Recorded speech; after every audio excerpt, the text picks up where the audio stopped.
Chapter 2350. She subconsciously wanted to touch it, but she suddenly stumbled into his arms. As she fell into his arms, she heard his low voice say helplessly, "You still want to touch it? Do you want to pierce it deeper and leave a memento?" Seeing her injured, whether it was a big injury or a small one, his heart ached. He knew that it was inevitable, but his heart still ached. He wanted to put her in the palm of his hand to dote on and pamper her, but he had to let go because of his profession. He wanted to see her get hurt, see her suffer and see her suffer. It was said that one could not see the rainbow without going through the rain. As Special Forces soldiers, they might not be able to see the rainbow even if they went through the rain. The next second, it might be eternal darkness and they might not be able to see the sun tomorrow. He and she were Special Forces soldiers who had gone through storms and walked on the edge of the blade. They were calm when facing their own injuries, but in the eyes of the other party, they were heartbroken. He also knew how much her heart ached when she saw the injury on his waist. He also knew how worried she was when he went missing. Yiqian did not touch it again. She threw herself into his arms and said with a smile, "Don't leave such a small injury as a memento. The injuries on your body are the real memento." Hearing her indifferent tone, Xia Jinyuan felt bitter in his heart. He also wanted to protect her well and make sure that she did not get hurt at all. He also wanted to face all the dangers in the war and she only needed to stand behind him. He also wanted to, but he only wanted to. He lowered his head and kissed the girl who did not want to get up from his arms. His warm lips kissed her softly on her forehead. "Brave little fox, let's pick out the thorns first. I'll let you hug me when we're on the bed." Let her hug me when we're on the bed. Yiqian glanced at the 1.5-meter double bed from the corner of her eye. With his height of 1.8 meters he would have to curl up to lie on it. The curtains were drawn in the room and Xia Jinyuan turned on the bedside lamp. He carefully looked at the 2 thorns that pierced the corners of her eyes. They were a little too deep. The needle used to stitch up the wound was disinfected with alcohol. His fingers gently pressed against the corner of her eyes. His deep and dark eyes stared at the few deep thorns. He said softly, "The thorns are a little deep. It will hurt to take them out. Bear with it." The thorns pierced into the flesh instantly so there wouldn't be much pain. Especially when she was fully focused on the battle, she didn't even feel anything when the thorns cut her face. It was a little painful to use the needle to pick out the thorns in the flesh. When the tip of the needle touched the hard thorns gently, Xia Jinyuan saw Yiqian's long and black eyelashes flutter. He subconsciously blew on the thorns as if to coax a child that it wouldn't hurt. He even coaxed gently, "It doesn't hurt, it doesn't hurt. Be good, it won't hurt in a while." Yiqian couldn't help but laugh out loud at the way she was trying to coax a 3-year-old. When she laughed, the corners of her eyes twitched, scaring Xia Jinyuan so much that she quickly moved the needle away from her hand so as not to stab her. "Be serious. You're not allowed to laugh." He pretended to be angry and spoke with a threatening face, but in less than 2 seconds he broke his facade. His handsome face was gentle as he continued to coax her. "It'll be fine soon. It's not 2 thorns but 3. It's been stuck in your flesh for so long, and you've been drenched in water for a few hours. The wound is too close to the corner of your eyes. Don't let it fester and hurt your eyes." He usually didn't have time to take care of her. Now that he was by her side as her boyfriend, he naturally had to take good care of her. Yiqian didn't move again. The sharp needle had touched the edge of her eyelashes just now, so she wasn't afraid that it would fester and hurt her eyes. She was afraid that if she laughed again, the tip of the needle would accidentally poke her eyes. Chapter 2351. Every Special Forces soldier knew how to perform simple suturing operations. Removing a thorn was a piece of cake. After removing all 3 thorns, there were 3 bloody cotton balls on the stainless steel plate. The thorns were indeed deep, but fortunately they weren't long. It wasn't much of a problem to remove them with iodine. His face, palms, elbows and knees were all injured to varying degrees. The most shocking injury on his leg was the injury on his calf. After a night, the injury on his calf was bruised, and there were even purple spots of blood on it. Xia Jinyuan didn't say a word as he poured safflower oil onto his hands. He rubbed them until his palms were hot, then he pressed them against Yiqian's calf and rubbed them. Yiqian didn't even know when he had been hit. He lay on the bed and endured the pain while Xia Jinyuan rubbed away the blood clots. Slowly, his calf began to feel a burning sensation. The warm energy brought an indescribable sense of comfort. You don't have experience fighting alone in the jungle, but the J5 soldiers do. Why didn't they remind you to check your body for injuries that need treatment? If it's inconvenient to use safflower oil, they should at least spray it with painkillers. Your skin is fair to begin with. Even a slight bump would leave a bruise. Now that you're bleeding under your skin, the J5 soldiers on the helicopter should have reminded you to treat it. Xia Jinyuan's deep voice was a little tense.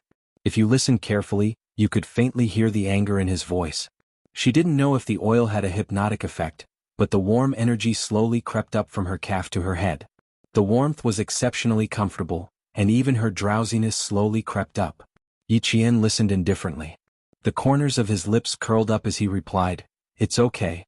It's not as serious as the last time you kicked me. The bruises you left behind last time only disappeared after the new year." Xia Jinyuan's right hand, which was rubbing her calf, paused. He felt helpless. He wasn't afraid of anything since he was young. He could do whatever he wanted outside the house and had been like this for the past 20 years. Until now, there was only one thing he was afraid of. He didn't look up. He poured the safflower oil and rubbed the bruises on her calf. He smiled helplessly and said, "Little fox, are you remembering? What should I do? What do I have to do for you to forget?" She was talking about last year's training with the Marine Storm team. In order to teach her how to play tricks on the battlefield, he taught her a lesson. His purpose was to let her remember that there was no such thing as playing tricks on the battlefield. Only true abilities were needed. Who would have thought that she would still remember it after more than 2 months? Now he was afraid that she would mention it. "Your boyfriend is really ruthless. It's hard to forget him." Yi Qian answered in a muffled voice. Lying on the bed, Yi Qian's breathing gradually became longer. By the time Xia Jinyuan raised his head to ask what he should do, Yi Qian had already fallen asleep.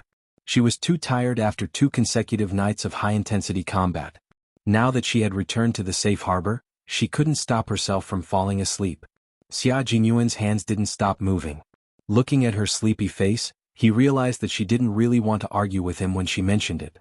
At the same time, he reminded himself that it was normal for him to have bumps and bruises during training and combat. It had nothing to do with his comrades. On the other hand, he was a little scared. Although he was a little scared, if he had to choose again, his choice would still be the same and wouldn't change. The room was very quiet. It was a peaceful time to enjoy. Xia Jinyuan's hands moved until he pushed the purple blood away. Chapter 2352. She was wearing a short-sleeved shirt and shorts, and the room was slightly cold. In order to prevent Yi Qian from catching a cold, Xia Jinyuan carefully placed her legs on the bed and gently covered her with the quilt. He carefully twisted the corners of the quilt before getting up. He put away the medicine and opened the curtains to let in the fresh, moist air to disperse the smell of medicine in the room so that she could sleep better. After he was done, Xia Jinyuan did not go to bed to rest. Instead, he sat quietly in the lounge chair alone. His handsome face was slightly cold and he seemed to be thinking about something. If J5 did not knock on the door, he would probably sit there until Yi Qian woke up. Is Yi Qian asleep? J5 heard Xia Jinyuan open the door very softly, so he knew that Yi Qian was asleep. He pointed to his room and said with a slightly serious expression, "Come to my room to talk about something." J5's room was next door. Because he had just taken a shower, there was a faint smell of soap in the room. After pouring tea, J5 sat down and frowned. He said in a deep voice, "The ambassador might have noticed the relationship between you and Yi Qian. Before he went back to his room, he asked me if Yi Qian would return to Beijing. If not, he planned to send Yi Qian back to school." Q King, not only did he discover something, but he also seems to be interested in Yi Qian. Qin Xiu and Yi Qian seem to be interested in each other? Xia Jinyuan focused on this sentence. How can you tell that he is interested in Yi Qian? The two of you hugged each other in the rain. TSK. It shocked the world and made the gods cry. Anyone with eyes can see that there is something going on between the two of you. What's more, he seems to be interested in Yi Qian. J5 glared at him, but in the blink of an eye, he gloated, "Q King, your competitor this time isn't just ordinarily strong. V8 told me that the ambassador had a verbal battle with 2 negotiators from a neighboring country. His aura was fierce and he didn't give in to the country's dignity. When he was offended, he pressed on and made the other party speechless. Yi Qian was there at the time. He was full of admiration for Qin Xiu. With such a strong rival in love, Q King, you have to be careful." Just because of this, he had to be careful? Xia Jinyuan stretched his legs lazily and leaned back in his seat. Even his voice sounded nonchalant as he said, "My relationship with Yi Qian is not something that can be attracted to Yi Qian with just one exciting negotiation. I'm just a little surprised. Qin Xiu is interested in Yi Qian, but I didn't notice it at all." You're quite confident. Overconfidence is arrogance. Don't be too proud. If you ask me, the ambassador has a better chance of winning than you. J5 poured cold water on Qin Xiu without hesitation and listed out his good points. Handsome, you don't have to say it. You can see for yourself. His temperament is as elegant as the nobles sitting in the palace. He's witty and knowledgeable. He knows when to advance and when to retreat. He knows how to behave himself. Most importantly, he's a diplomat. He also fights for the country, but his sacrifice rate is lower than ours. He also has more holidays than us. Most importantly, his focus is on the country. As long as he has the time and the heart, he can fly to the military academy to visit Yi Qian in the night. Q King, what do you think your chances of winning are? If you ask me, you have the advantage in terms of time. The analysis was not bad. It did sound very threatening. But so what? The love between him and the little fox was not based on romance, nor was it based on time spent together. Their love was completely based on the fact that they were willing to put their lives in each other's hands. They were willing to fight side by side and vanquish their enemies together. Chapter 23:53. Through the smoke of war, through the flames of war, his and Little Fox's love wasn't something that could be easily interfered with. Xia Jinyuan raised his eyes. His disdainful gaze was filled with the unruffled domineering aura of a powerhouse. He spoke cheerfully and wittily with an irresistible force. So what? He likes Yi Qian. I can only say that he has good taste. But that's his own business. What does it have to do with me and Yi Qian? Such confidence, with a hint of arrogance, made J5 click his tongue. Q King, I couldn't tell. Back then you were so afraid that Yi Qian would be pursued by others, but now you're so confident. You're actually not worried about Yi Qian being pursued by other men at all. I don't believe that when you heard me say that the ambassador is interested in Yi Qian, you didn't feel nervous at all, J5 said with certainty. Then he looked at Xia Jinyuan without blinking, trying to discover something. Before he could discover anything, the domineering Lieutenant Colonel Xia frowned and admitted, "A little, but it's okay. My girlfriend is so outstanding. There will probably be more flies flying around in the future. I have to work harder." Not nervous? Nonsense. How could he not be nervous? Qin Xiu, one of the top young masters in the capital, a language genius, the youngest diplomat, the most handsome diplomat, the most promising diplomat. His long list of most was enough to make people's eyes linger. Just as J5 said, he was lucky that he won in terms of time. If the young Qin Xiu and the young Yi Qian met, Lieutenant Colonel Xia's eyes darkened. Then he really wouldn't know whose girlfriend Little Fox was. It wasn't that he was belittling himself, but Qin Xiu was indeed very outstanding. His character was also quite good. Among the young masters in the capital who didn't have any scandals, Qin Xiu was one of them. Even the old man at home said that Qin Xiu alone was enough to support the Qin family. Apart from family Xia and his children, old Master Qin had only commented on two other people. One was Xia Jinyuan's brother-in-law, Li Jinyan, and the other was Qin Xiu from the Qin family, who was worthy of being a role model in Beijing. From this, it could be seen how outstanding Qin Xiu was. Wasn't he nervous? How could he not be nervous? But this kind of thing couldn't be solved just by being nervous. The main thing was to let the other party know the difficulty and back off. Here came the problem. His current identity was still that of a boyfriend who couldn't see the light of day. How could he make her back off? J5 saw that he was deep in thought, and his eyes flashed with a teasing smile. Suddenly he thought of a very important thing. Something was wrong. What he wanted to say was not that the ambassador had taken a liking to Yi Qian. Why was it that he and Q King were analyzing the chances of the ambassador winning? His main point was that the ambassador had found out about the relationship between Q King and Yi Qian. Stop. Let's not talk about whether the ambassador will become your love rival and make you feel threatened. Q King, our main point now is how you're going to deal with the ambassador if he finds out about your relationship with Yi Qian. This was a very serious matter. Although the military academy didn't explicitly state that students weren't allowed to date, everyone knew that dating in the military academy had a bad influence. Once the academy found out, they would come out and talk to the students first. The military academy students were the future of the country's national defense, and they were also the backbone of the country. During their time in school, all of their energy should be spent on their studies. From a personal point of view, it was understandable why military academy students would date, but from a national point of view, love would always come second. Chapter 23:54. Yi Qian was so outstanding that J5 didn't want her relationship to leave a bad mark on her military academy career. He was worried that as more and more people found out, Yi Qian would be implicated in the end.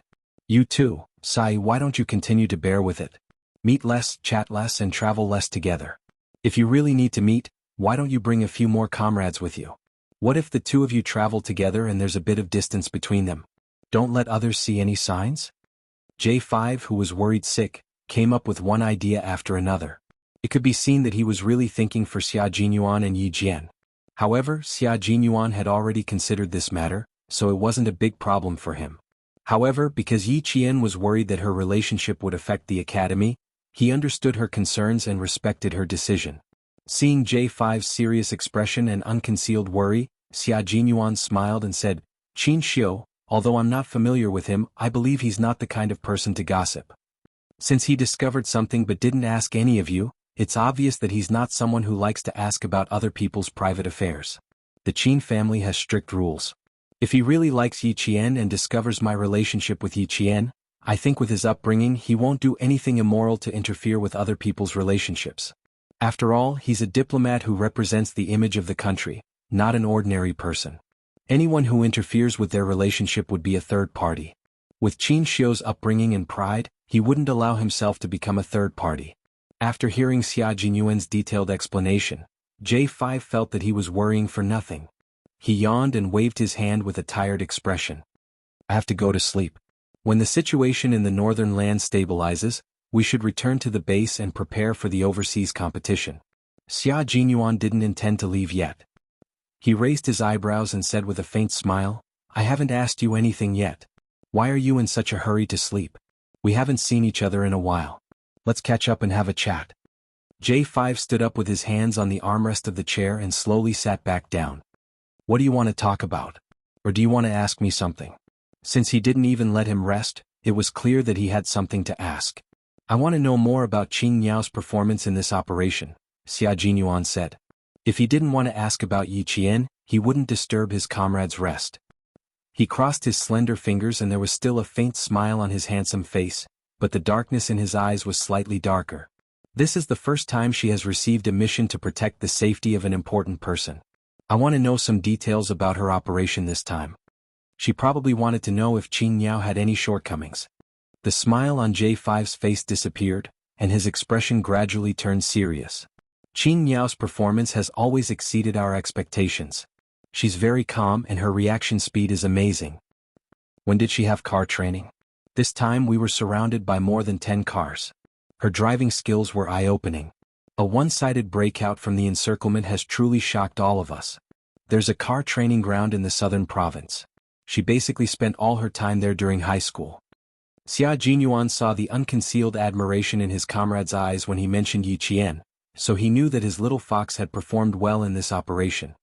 His thin lips curved slightly, and there was a faint smile in his dark eyes. She seems to have an extraordinary talent for combat training. As long as there's a start to any training, the follow-up will always surprise us again and again. Chapter 2355. Then we were right.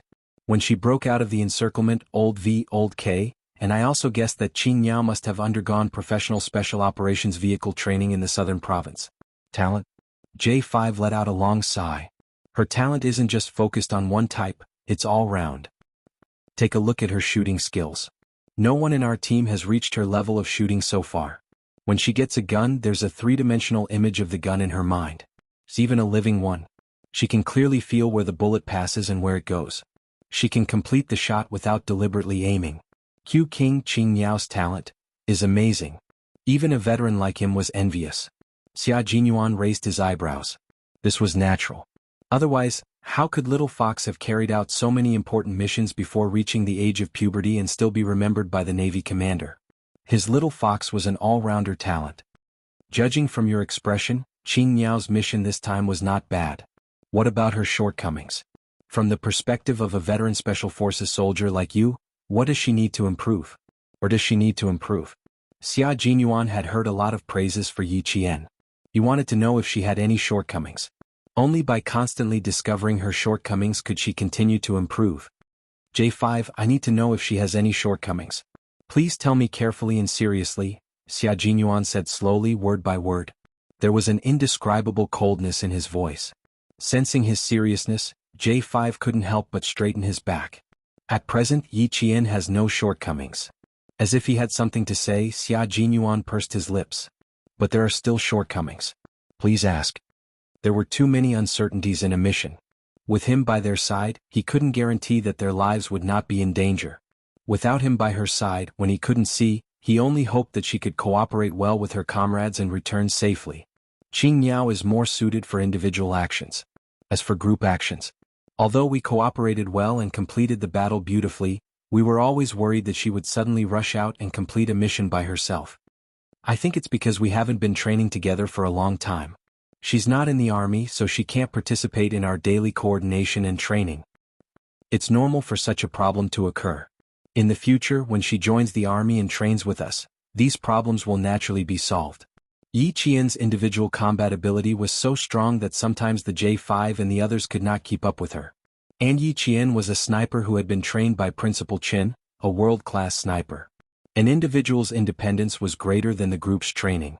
Therefore, the other comrades were worried that she would suddenly finish the mission ahead of schedule. There were two problems. First, although Yi Qian had established a tacit understanding with the Snowfield Brigade, it was only the beginning. She had not established a tacit understanding with all her comrades, so there was a certain degree of unfamiliarity. Second, Yi Qian was not used to working as a group, or rather working with the group to complete the mission. She completed the mission too quickly, so the comrades behind her could not keep up with her. The two problems were actually one problem. The tacit understanding was not good enough. Chapter 2356. Xia Jinyuan, who had already figured out the reason, fell silent. After a long time, he pursed his thin lips and said, "Our teamwork still needs to be improved. After we go back, I'll redo the weekly training plan."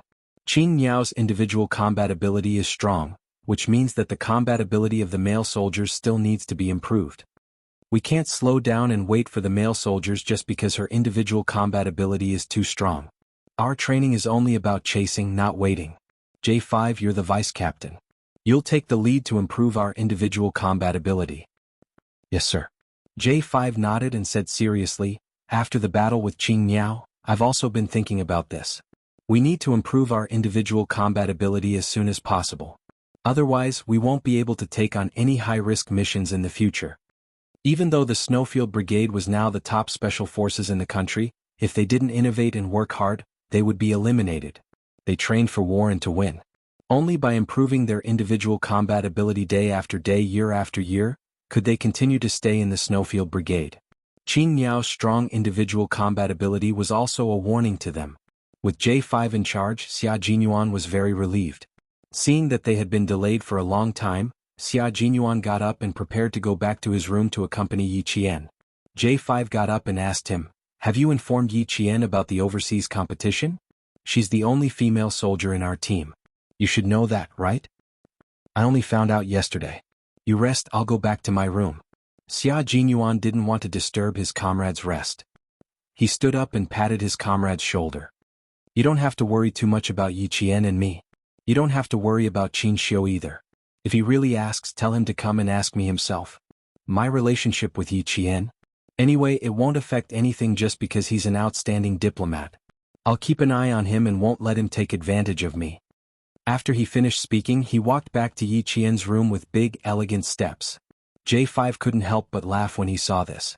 What he said made sense, but in reality he was still a little nervous. After all, his love rival was very powerful and not an ordinary person. As a comrade in arms, he naturally stood on Q King's side. He was not happy that Yi Qian was snatched away by the ambassador. The ambassador was very outstanding, but no matter how outstanding he was, he could not be compared to his comrade in arms who fought side by side with him. After returning to his room, Xia Jinyuan gently closed the door and walked to the bed. He saw that the girl he liked was still in her original position, and even the smile on her face had not disappeared. She was sleeping soundly. Xia Jinyuan didn't know that the second he saw Yi Jian, his eyes had become exceptionally soft. Even his heart felt like it was swimming in a pool of water. His military aura became soft and soft.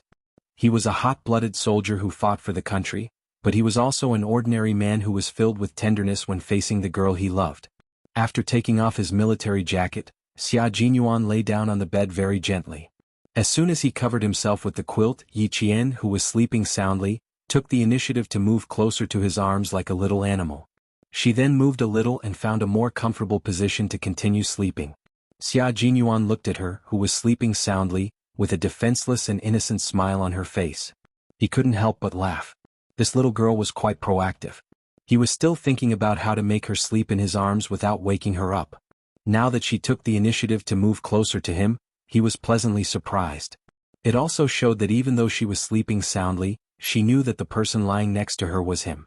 This kind of reliance that was like a natural instinct made Xia Jinyuan very satisfied. Chapter 2357. He gently caressed her shoulders with his hand from the back of her neck. His dark eyes were filled with a gentle smile. He lowered his head and kissed the top of her head. Sleep well, little one. Throughout the journey, it could be said that she was solely responsible for Qin Xiu's personal safety. J5 and the others were responsible for the perimeter. Yi Qian's contribution to not injuring Qin Xiu despite being heavily surrounded was undeniable. This also showed that she had the dedication of a soldier. Such Yi Qian made Xia Jinyuan feel proud and heartbroken at the same time.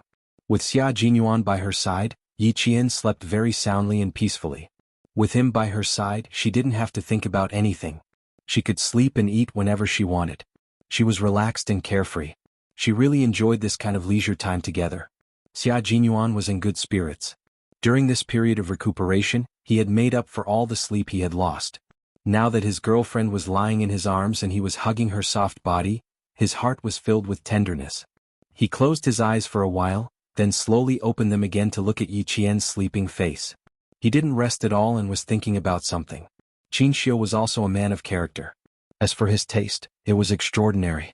However, after meeting Little Fox a few times, he fell in love with her. Just as J5 said, Qin Xiu was a very strong love rival. His love rival was too strong and he worked in the country. If he wanted to, he could go to the military academy to look for Little Fox at any time. With his ability, going there once or twice a month was not a problem. However, his Little Fox wasn't stupid.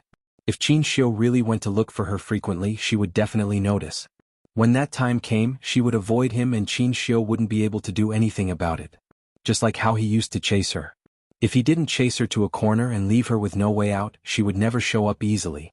Xia Jinyuan gently tapped the tip of her nose with his slender fingers. Thinking of the appearance of a strong rival in love, he smiled indulgently and said, "Little thing, you've only carried out a mission, but you've already attracted a lot of attention. Tell me, why are you so likable?" Qin Xiu, the youngest and most promising diplomat. He also has a handsome face that even I have to admit. If you really take another look at him, my heart will definitely ache for a long time. Little thing, I'm going to be jealous for half a day. You're doomed. If I become jealous for half a day, I'll torture you so much that you won't be able to leave the bed for the whole day. You can't even look at other men. I, Xia Jinyuan, have always been arrogant. Now that you've taught me a lesson, you have to take responsibility. When you look at a man, you can only look at your own man, understand? Lieutenant Colonel Xia did not speak. He spoke softly, seemingly helpless, but in reality, every word he said was filled with affection. As he spoke, Lieutenant Colonel Xia narrowed his unfathomable black eyes. His gaze was like that of a large, ferocious beast, his eyes twinkling with fragmented light. He felt a little insecure, so he had to think of a way to make himself feel safe. Therefore, when Yi Qian opened her eyes, she saw a handsome face that was filled with faint sadness. Yi Qian blinked gently and naturally leaned into his embrace. "Did I sleep for a long time? I seem to be able to sleep well with you by my side." Lieutenant Colonel Xia loved to hear such sweet nothings. His thin lips curved as he laughed softly and said, "It's all right. It hasn't been that long since the sky turned dark. You probably slept for 9 hours. 9 hours? She actually slept for 9 hours. Yi Qian widened her eyes in disbelief. She propped herself up with one hand and looked out the window. The sky really did turn dark. This was not a normal sleep. No wonder she felt hungry when she opened her eyes. From last night until now, she had only drunk a few mouthfuls of water and had not eaten any dry food. Chapter 2358. Come, let's get up and eat something first. The warm bedside lamp went off. Xia Jinyuan stretched out his long arm and turned on the main light in the room. The bright light illuminated the entire room, allowing Yi Qian to see the sadness on his face more clearly. "Captain Xia, something's not right?" After washing up, Yi Qian, who had changed into her uniform because it was cold, sat down to eat the military meal. After taking a bite of the meal, she looked up at Xia Jinyuan, who was staring at her deeply. When she was half full, Yi Qian couldn't help but ask him, I've seen Captain Xia's rascally, arrogant, domineering, and murderous side. But this is the first time I've seen a sad side of you. I'm a little surprised, so I want to ask you, where does this sadness come from? For some reason Yi Qian felt that she might have asked the wrong question. Sure enough, the man sitting across from her took a sip of the hot soup and said slowly, I'm thinking about how to give myself to you. Give myself to him? Fortunately the soup wasn't hot. Yi Qian resisted the urge to spit out the soup and swallowed it down. After a while, she caught her breath and said rather embarrassedly, I just came back from a mission and you're already thinking about giving yourself to me? Every time I go on a mission the first thing I regret is not giving myself to you. Every time I come back from a mission I regret not giving myself to you. This cycle has been going on for several years. Xia Jinyuan sighed softly, and the sadness on his handsome face deepened. This is a problem that has been bothering me for several years. Little fox, why don't you do it with me? You can be harsh, you can be gentle, you can be forceful, you can be forceful. Do it in one go and give me a quick death. What do you think? Yi Qian, who had almost lost the ability to organize her words, put down her spoon and pushed the plate away. She looked at the man sitting across from her expressionlessly. Harsh, gentle, forceful. Why do I feel like I'm going to be a rapist? Captain Xia, are you sure you know what you're saying?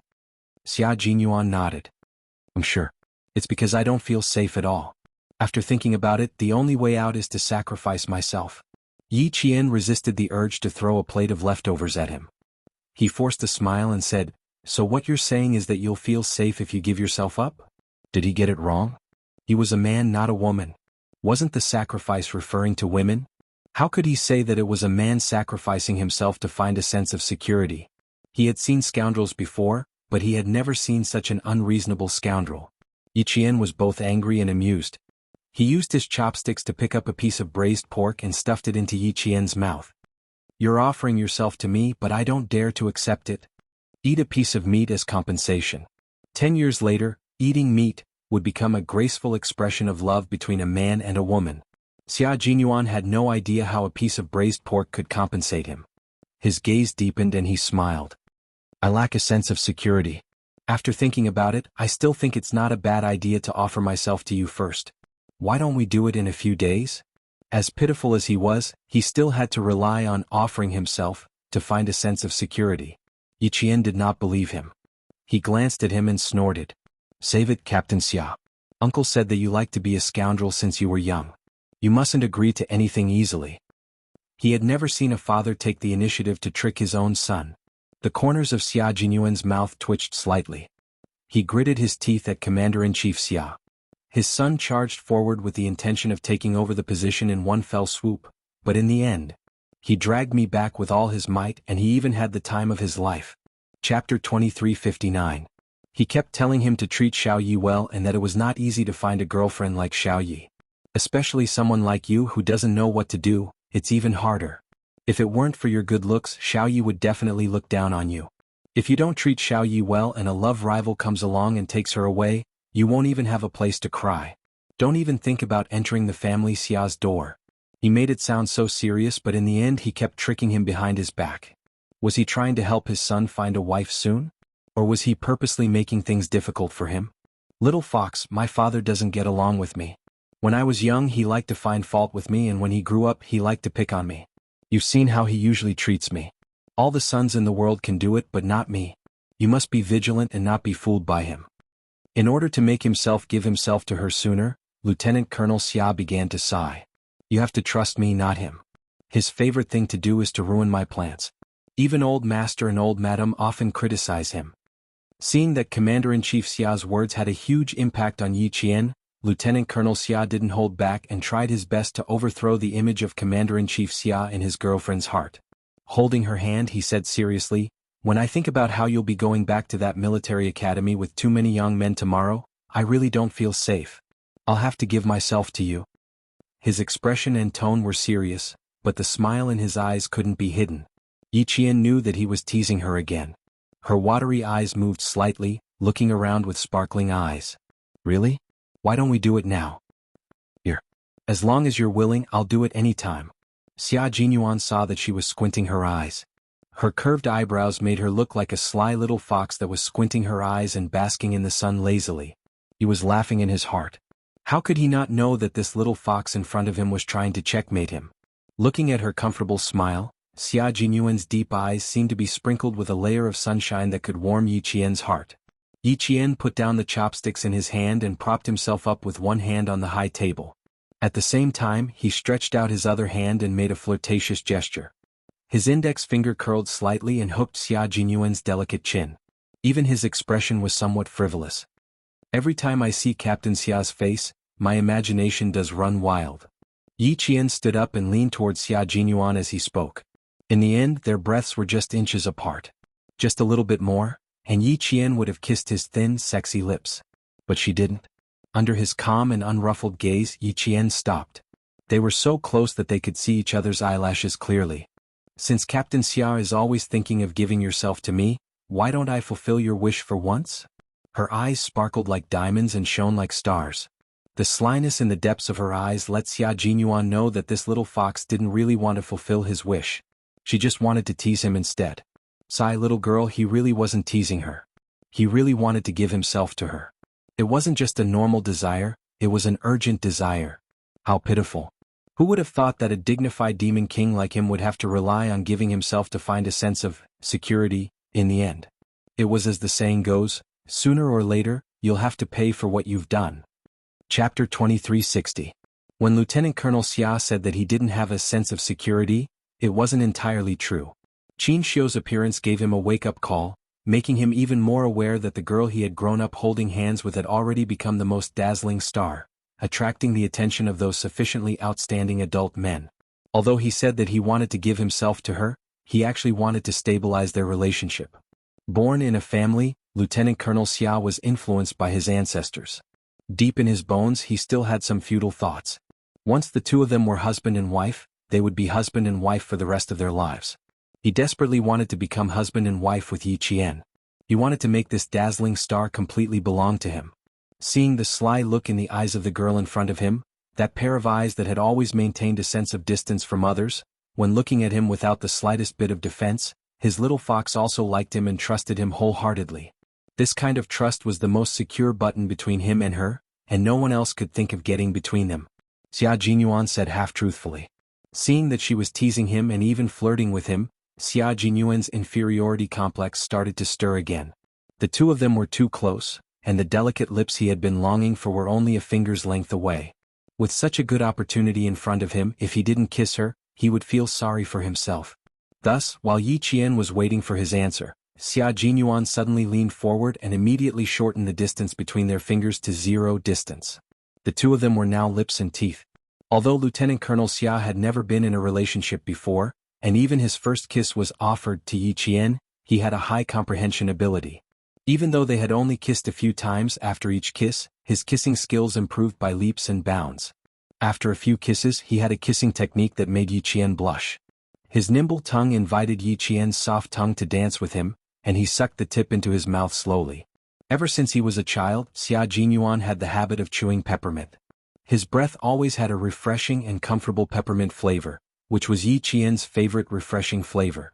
When the tip of Yi Qian's tongue was sucked, his kisses alternated between deep and light kisses.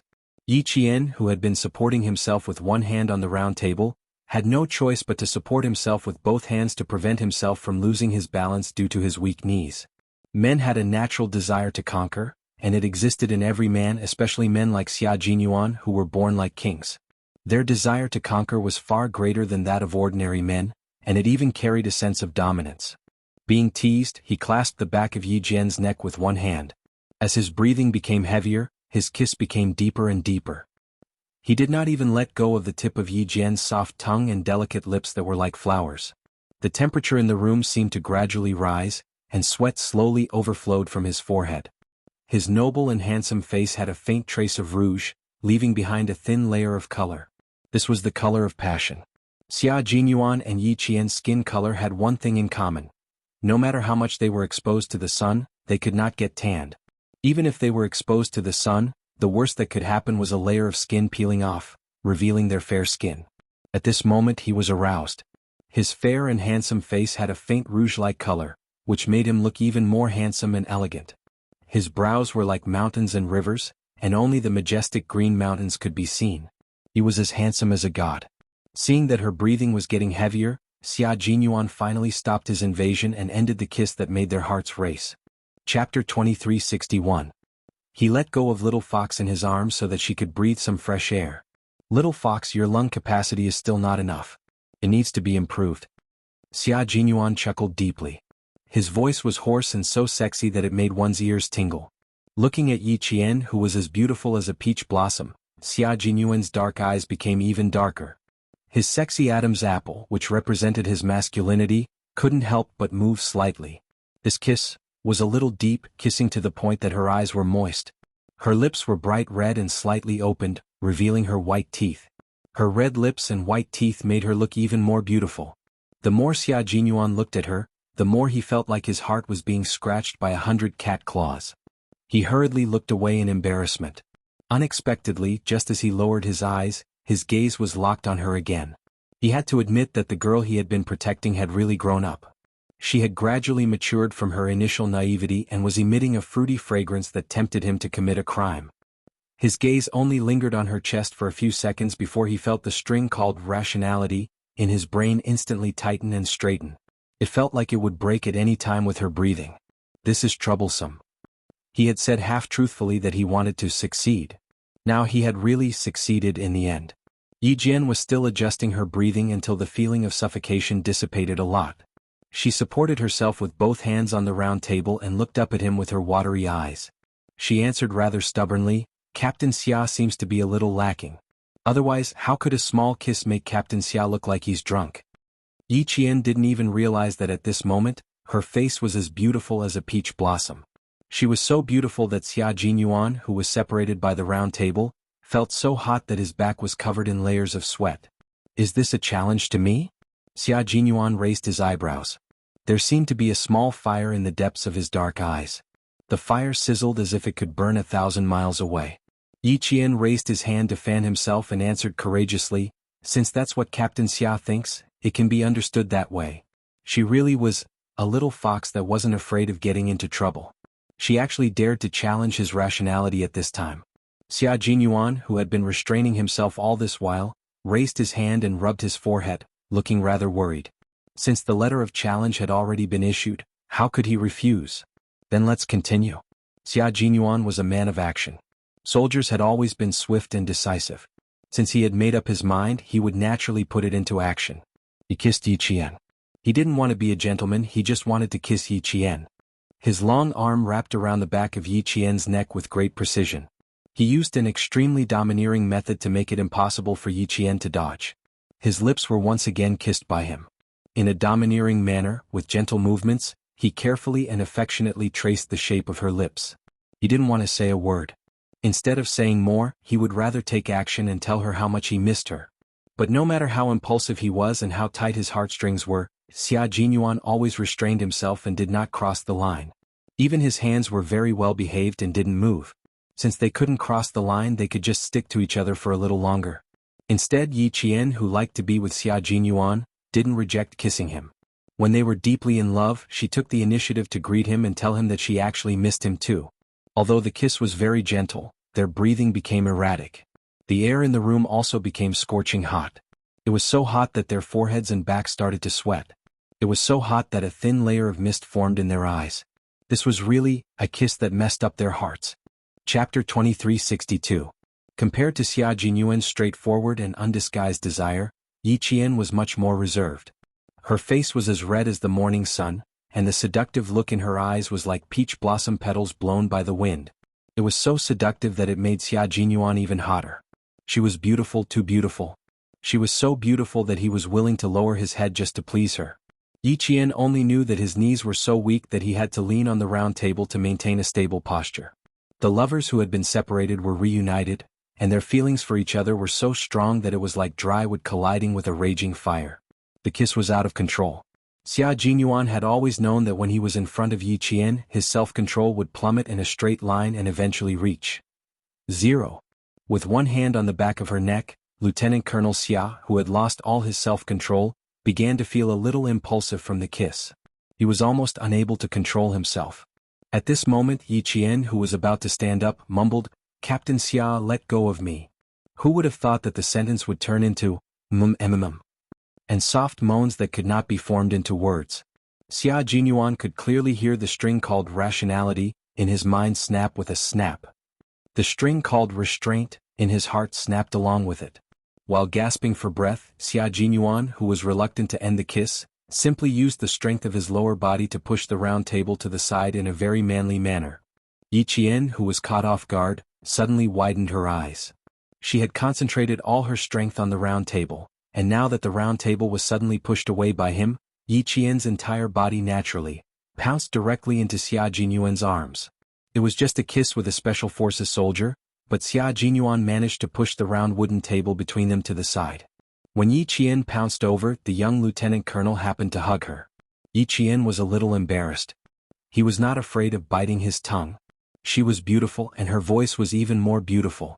Her beauty carried a hint of seduction, causing him to be completely intoxicated. Xia Jinyuan, who had finally ended the kiss, lifted his head and looked at the girl in his arms. His voice was hoarse as he asked softly, "Little fox, what you said just now, was it true?" What? Yi Qian was very nervous. He was so nervous that he was stuttering. She looked at Xia Jinyuan with her moist eyes, which were like countless little hooks, gently hooking the soul of this special forces soldier. Sacrifice? When I said sacrifice, are you serious? I'm serious now. Xia Jinyuan fixed his gaze on her face and said, "I really want to give myself to you right now." He endured until his forehead was dripping with sweat. Yi Qian could even see a drop of sweat slowly sliding down his handsome face and quietly sinking into the army green shirt he was wearing underneath. The army green shirt was tightly buttoned, and the top button was tightly buttoned. It was so strict that it exuded a sense of abstinence.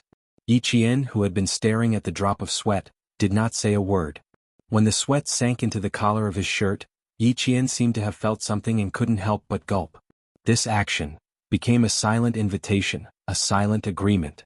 The man who was standing steadily with Yi Qian in his arms, suddenly had a deep, unfathomable look in his eyes. It was like a deep, unfathomable ancient well. Deep down there were huge waves, slowly forming a whirlpool that could suck in people's souls. Without stopping, he carried Yi Qian, turned around and walked towards the bed. Chapter 2363. Yi Qian, who was also sweating from nervousness, supported herself with both hands on his broad shoulders and allowed him to carry her to the bedside. He was deeply attracted to Yi Qian, who was as beautiful as a peach. How could Yi Qian not be attracted to him? At this moment she was attracted to Xia Jinyuan, who only had eyes for her. Both of them were in love with each other, and their feelings were so strong that Yi Qian didn't have the self-control to reject Xia Jinyuan's offering. Lying on the bed, Yi Qian was so nervous that her hands secretly clutched the quilt. Perhaps because she had been with him for so long, Yi Qian had become bolder. Even when Xia Jinyuan began to unbutton his shirt, Yi Qian opened her eyes wide and didn't close them out of shyness. He had a good figure and wore the military uniform that showed off his military aura. The tailored military uniform made him look even more slender and tall, towering like a mountain. He first took off his jacket and didn't throw it aside carelessly. Xia Jinyuan, who loved and cared for military uniforms, hung the jacket on the coat rack.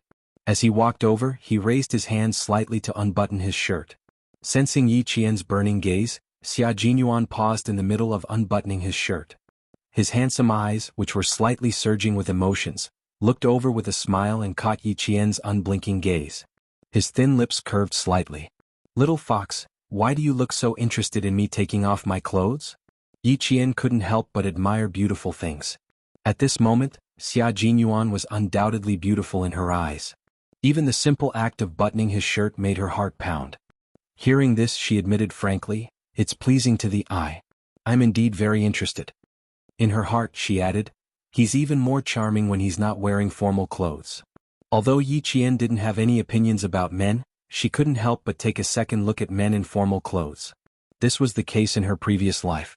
She always felt that men who wore suits and leather shoes and went in and out of high-rise buildings were very cultured. In her previous life, she didn't interact with many people and her knowledge was too limited. The security company was located in the most famous financial street in the city, and the office building was in the best location in the entire financial street. The men and women who went out in formal clothes were so confident that they walked with confidence. At that time she was quite envious of these people. As a result, even though she had lived two lives, she still liked men who wore formal clothes and had a certain temperament and upbringing. Xia Jinyuan looked especially elegant in formal clothes, and when he wore his military uniform he was fierce and fierce. Due to his temperament, occasionally when he wore casual clothes, he looked like he was wearing formal clothes. This was exactly what Yi Qian liked. Of course, Xia Jinyuan was very happy that his girlfriend appreciated him. A woman would doll herself up for her lover, and so would a man. Xiao raised his eyebrows slightly and laughed in a low and deep voice. Why do I feel a little nervous when you see it like this? Why don't you take a step back? Why would he be nervous? Yi Qian didn't believe him. Captain Xia, you look very relaxed from head to toe. You're not nervous at all. You just can't see that I'm nervous. Out of the corner of his eye, he glanced at her hands that were clutching the quilt. She was obviously nervous but pretending to be calm. She was like a budding flower, a little shy and a little charming. His heart had already melted into water. He really wanted to hug her and love her. Just the thought of it made the heat in his body go on a rampage. It was like a wild beast that wanted to break out of its cage. It was so crazy that even he was shocked by it. The girl lying on the bed didn't do anything. She was just looking at him with a smile, but it was enough to make him crazy. Chapter 2364. His craziness was even more obvious tonight. He was slightly agitated, which increased his sense of crisis. She also agreed to let them have a deeper understanding of their relationship. She was already not very strong to begin with. Now she was seducing him so blatantly. Xia Jinyuan's eyes darkened. He looked at Yi Qian gloomily and his deep voice sounded drunk. Tonight, no matter how nervous you are, you have to continue. Little fox, you have nowhere to run. Yi Qian knew what he meant by continue. His face burned even more and he stuttered, I'm not running away. As she lowered her eyes, her gaze inadvertently swept across the lower half of his body. When she accidentally saw a certain part, Yi Jian's mind exploded with a boom. He reacted so quickly. Seeing his body's honest reaction, Yi Qian swallowed with difficulty and suggested with a dry mouth, Captain Xia, why don't you take off your clothes with your back facing me? It was too scary, as if a giant beast was about to rush out. Seeing her blushing face, Xia Jinyuan's heart softened. He quickly looked down at his lower body. Not bad, brother, you're giving me face. Bending down, he placed his hands on the edge of the bed and gently kissed her forehead. He was so nervous that his forehead was covered in sweat. After the light kiss, he didn't get up. Instead, he looked at her from a close distance. His deep eyes had a dark look that was determined to win. You can't turn around. I like to look at you, he said in a low voice and got up again. Seeing that she was nervous, he deliberately teased himself to slow down. Unexpectedly, when she saw his body's honest reaction, her little face tensed up again. Yi Qian's heart trembled uncontrollably. His hands clutched the quilt so hard that creases appeared. When Xia Jinyuan got up and took off his clothes quickly, Yi Qian's gaze fell on his slender fingers again. His fingers were long and slender with well-defined joints. They were elegant and strong.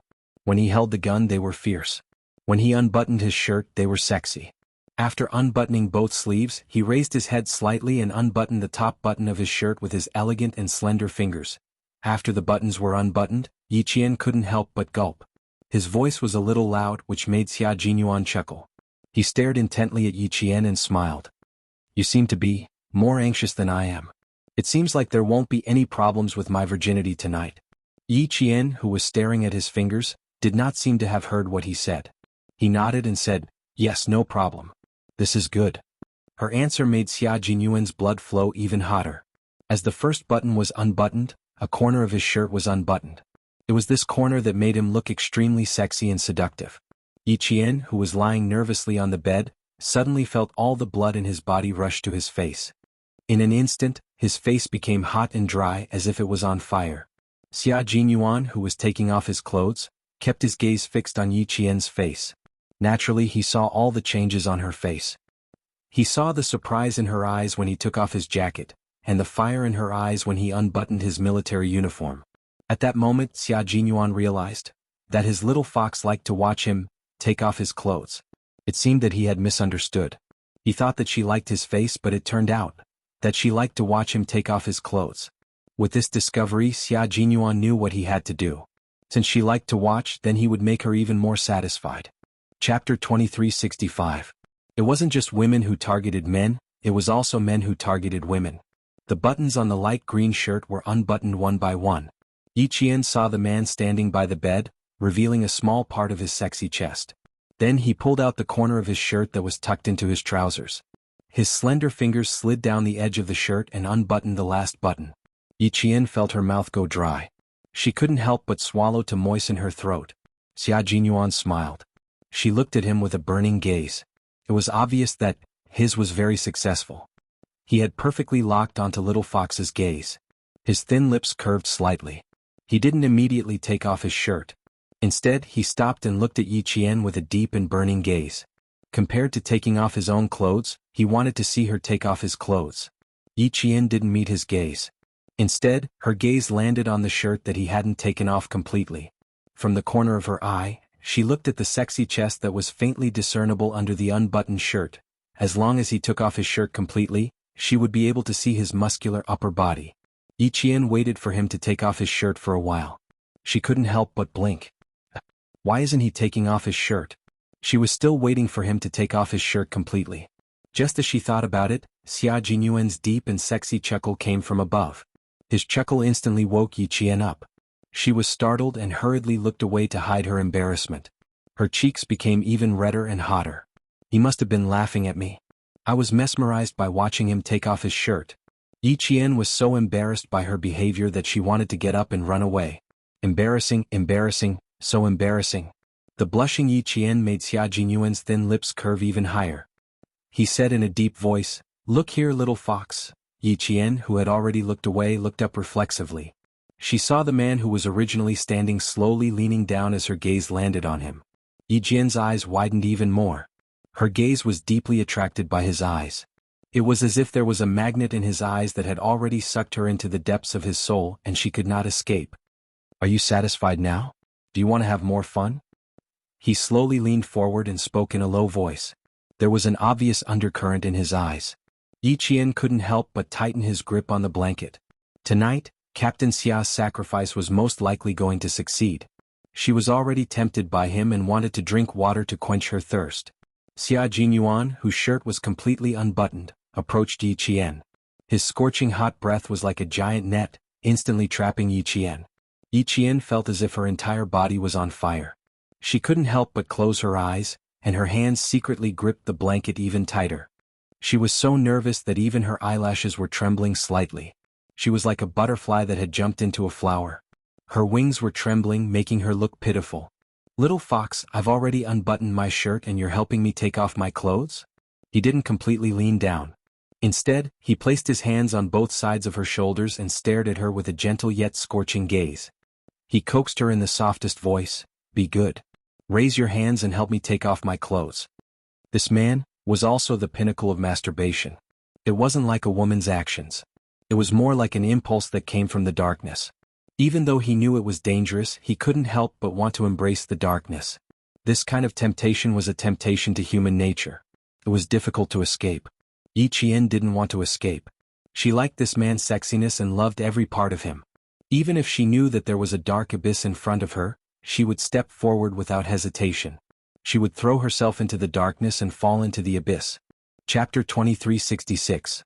She hooked her arms around his neck and used a little strength to pull him close to her. Her red lips parted slightly as she said, "But I prefer to watch Captain Xia take off his clothes."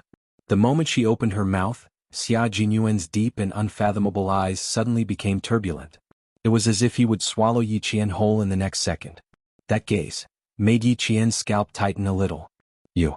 She had just opened her mouth to say one word when the man, who was originally slightly elegant, came over her like a storm.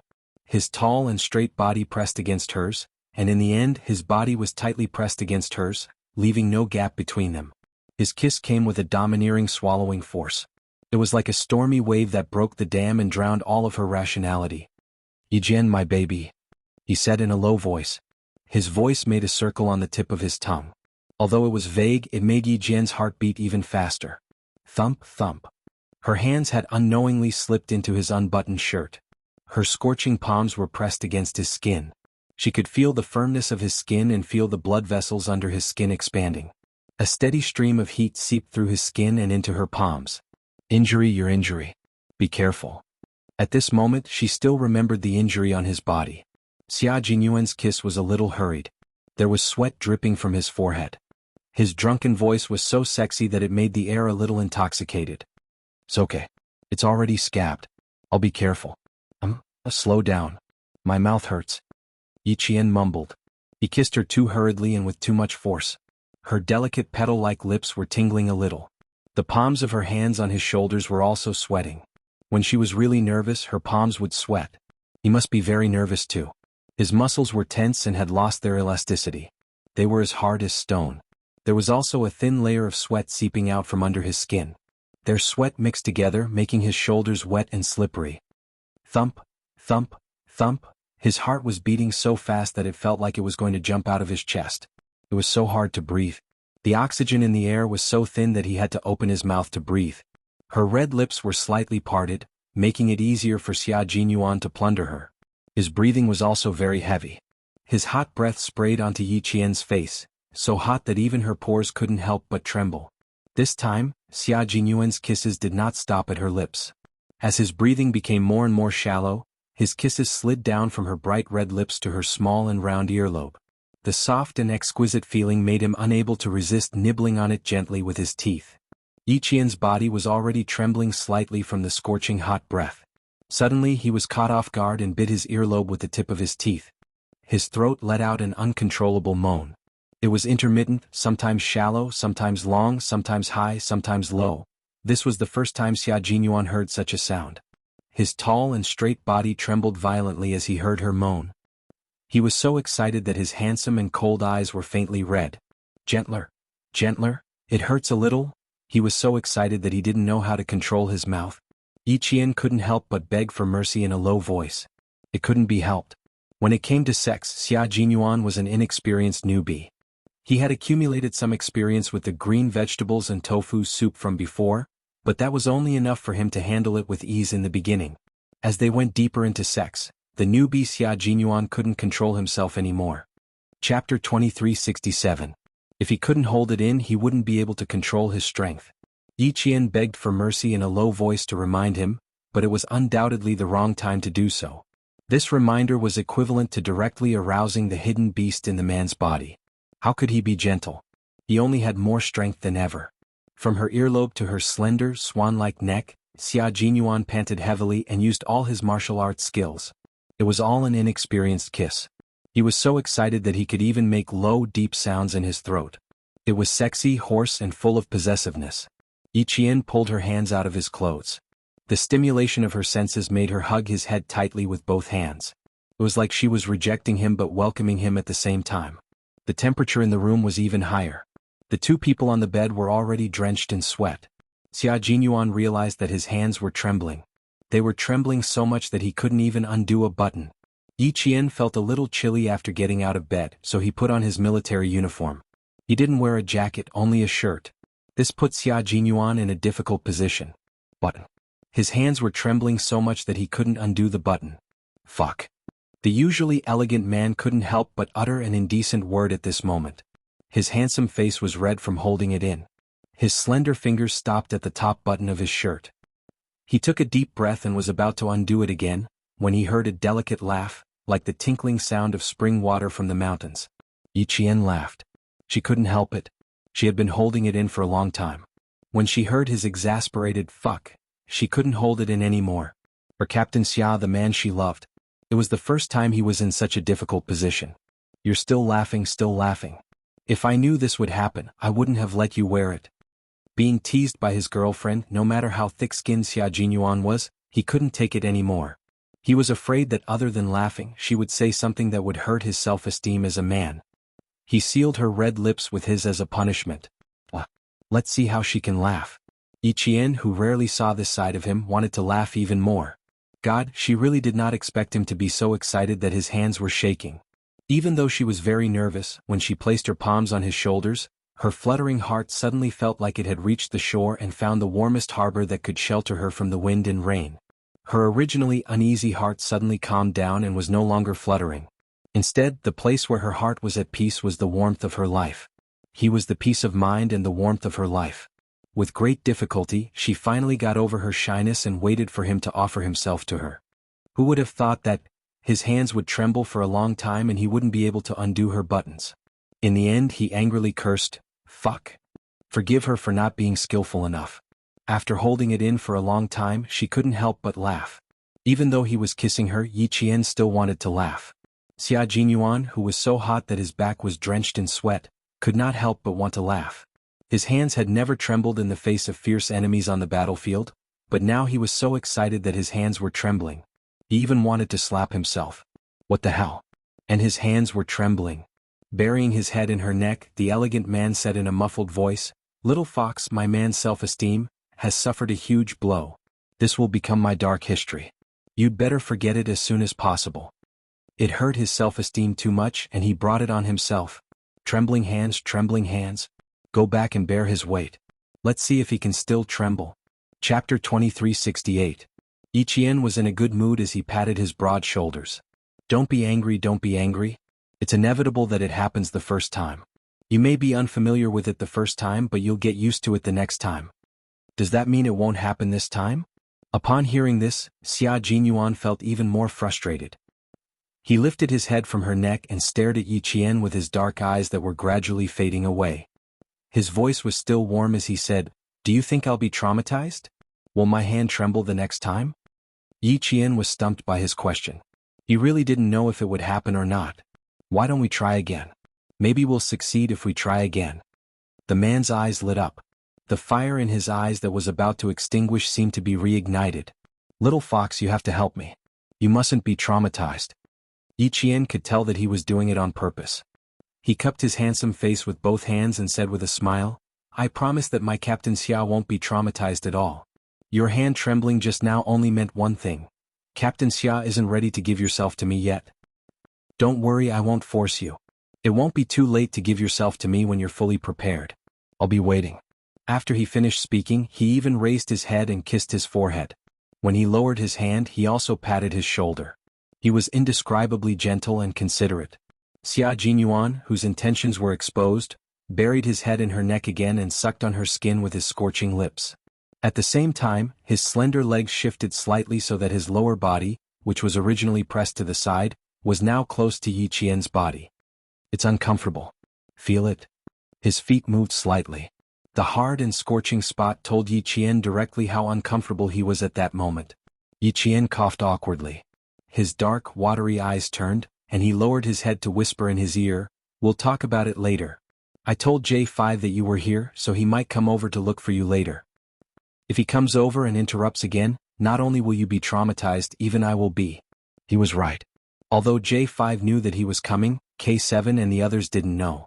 His comrades had just returned from a mission, and as the captain, he was here to welcome them back. He couldn't just come here for a date. Xia Jinyuan rolled over to the side of the bed. He took off his shirt and swung it around. His long arms reached over Yi Qian's face and placed the shirt on the bedside table to prevent it from creasing. As she withdrew her hand, she held onto Yi Qian's shoulder and pulled him into her embrace. Her upper body was bare as she embraced Yi Qian. A man's body was different from a woman's. It was masculine and flamboyant. Every part of their body was filled with power. Yi Qian's face was pressed against his face. Her ears, which were already burning, were heated up by his skin texture to the tip of her ears. Seeing the chest muscles that she could only see a small part of before, Yi Qian's fingers, which were tempted by the man, started to move. She reached out and gently poked his smooth muscles with her slender fingers. Once wasn't enough, so she poked twice, thrice. In the end, Xia Jinyuan had no choice but to reach out and grab the hand that was poking at his chest. He said helplessly, "I'm still adjusting myself. I haven't completely softened yet. If you continue, I'm going to burn up again." After taking off his shirt, his burning skin finally felt a trace of coolness. In the end, the little girl in his arms didn't think it was enough. She started to seduce him while he was still in the abyss of suffering. She really had guts. Chapter 2369. If you're going to be so naughty, I need to collect some interest. Seeing Yi Qian's face instantly turn red, the naughty smile on his face deepened. You poked me so many times and I only pinched you once and you're already blushing? Then wouldn't I be so embarrassed that I had to cover my head with the blanket just now? Yi Qian, whose face was as red as blood, poked his chest hard. Is this the same? Is this the same? You men can go bare-chested on a hot day, but can we do the same? Xia Jinyuan laughed so hard that his shoulders were shaking. His little fox was so adorable that he wished he could rub her into his body and dote on her. So he did. He took his naughty hand out of her shirt and hugged her tightly in his arms. Yes, it's not the same. Yours is soft and big, mine is flat and flat. Only you would stare at it for so long. Were you staring at me just now and wishing I could take off my shirt immediately? If I had known, I would have taken off my shirt myself and helped you take it off. There was no medicine for regret in this world. He had never thought that his hands would shake when he undid the buttons. When he returned to the base, he had to teach his trembling hands a lesson. Can't undo the buttons? His darkest history. The dark history that made him feel the most indignant. Yi Qian's face was burning even more when she heard his words, but when she heard his resentful last sentence, she lay in his arms and laughed softly. If I had known, I wouldn't have known that Captain Xia's hands would shake when he undid the buttons. You're laughing at me again, aren't you? Xia Jinyuan felt embarrassed when his darkest history resurfaced. He hugged her tightly and then let go. He lowered his head and kissed her forehead. Lie down for a while, I'll go take a shower. After the arousal, his body was covered in sweat, so he washed it with cold water to disperse the last bit of his arousal. Yi Qian nodded. At this point, the arousal in their hearts had mostly dissipated. The tension that had been built up with great difficulty was also gradually fading away. If this continued, she would be the one who would feel awkward. However, with this breakthrough, the skin-to-skin contact in the future would come naturally. She would definitely not reject him because of shyness again. Just like just now, although it was just a kiss, it was undeniable that she felt wonderful, as if she had stepped on the clouds. It suddenly rose and fell. It was filled with excitement and anticipation. She thought it would be a wonderful process to do the most intimate thing with the person she loved the most.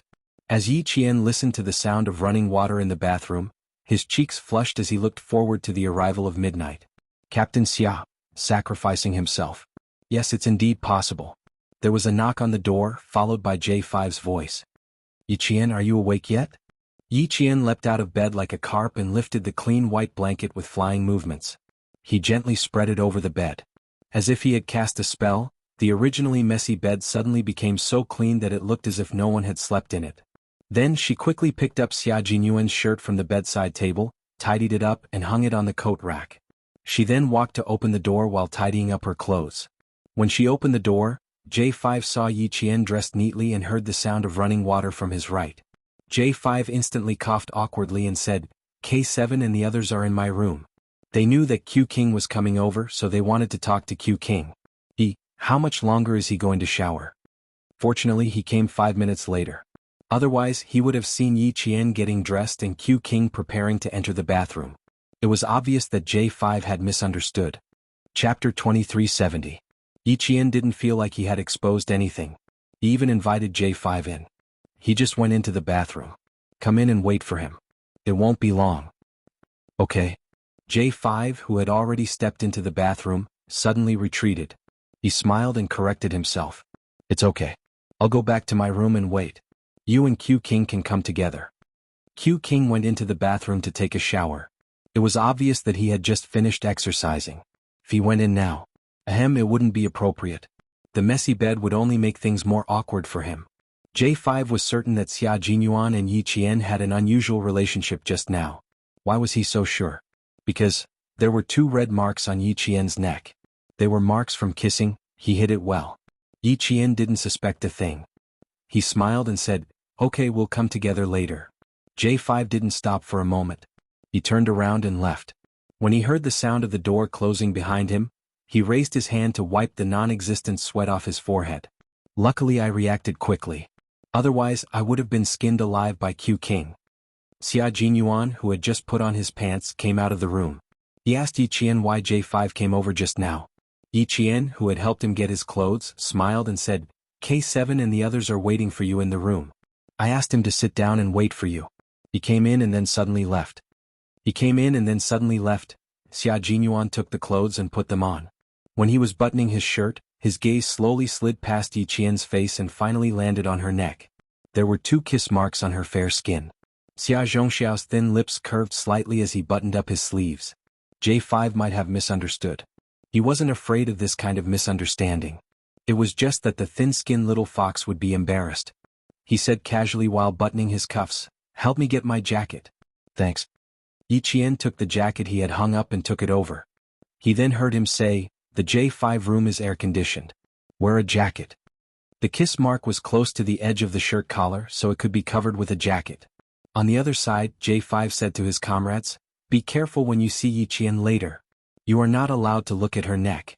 She's shy, don't make her feel uncomfortable." V8 was confused. Why would I stare at Qing Yao's neck? I don't even stare at my fiancé's neck. Bah, you don't have a fiancé? J5 sneered. V8 grinned. That's right. That's why I haven't even looked at my fiancé's neck. Why would I stare at Qing Yao's neck for no reason? K7, who was a forensic doctor, seemed to have guessed something. His cold lips twitched, revealing a smile that could be considered a smile. You saw something you shouldn't have seen? G3, who had a girlfriend and their relationship had improved a lot, also reacted. He let out a long "oh" and laughed. Looks like our captain acted fast. I think I guessed something, but I'm not sure if I'm right. A deep smile appeared on T6's delicate baby face. He glanced at V8, who was still clueless about the situation. When he received his comrade's inquiring gaze, he deliberately dragged out his words. Is that right? What do you mean by that? Shuiying, who had also just woken up and was eating dinner, said vaguely, I don't understand. J5 glanced at all the men in the room and stood up. Chapter 2371. He had to go back and remind them. He had almost forgotten that only a few people in the brigade knew about Q King and Qing Yao. His reminder just now was actually more of a hindrance. The Snowfield Brigade had sent out 11 people for this mission. G3 had 7 people, and J5 had 4 people excluding Yi Qian.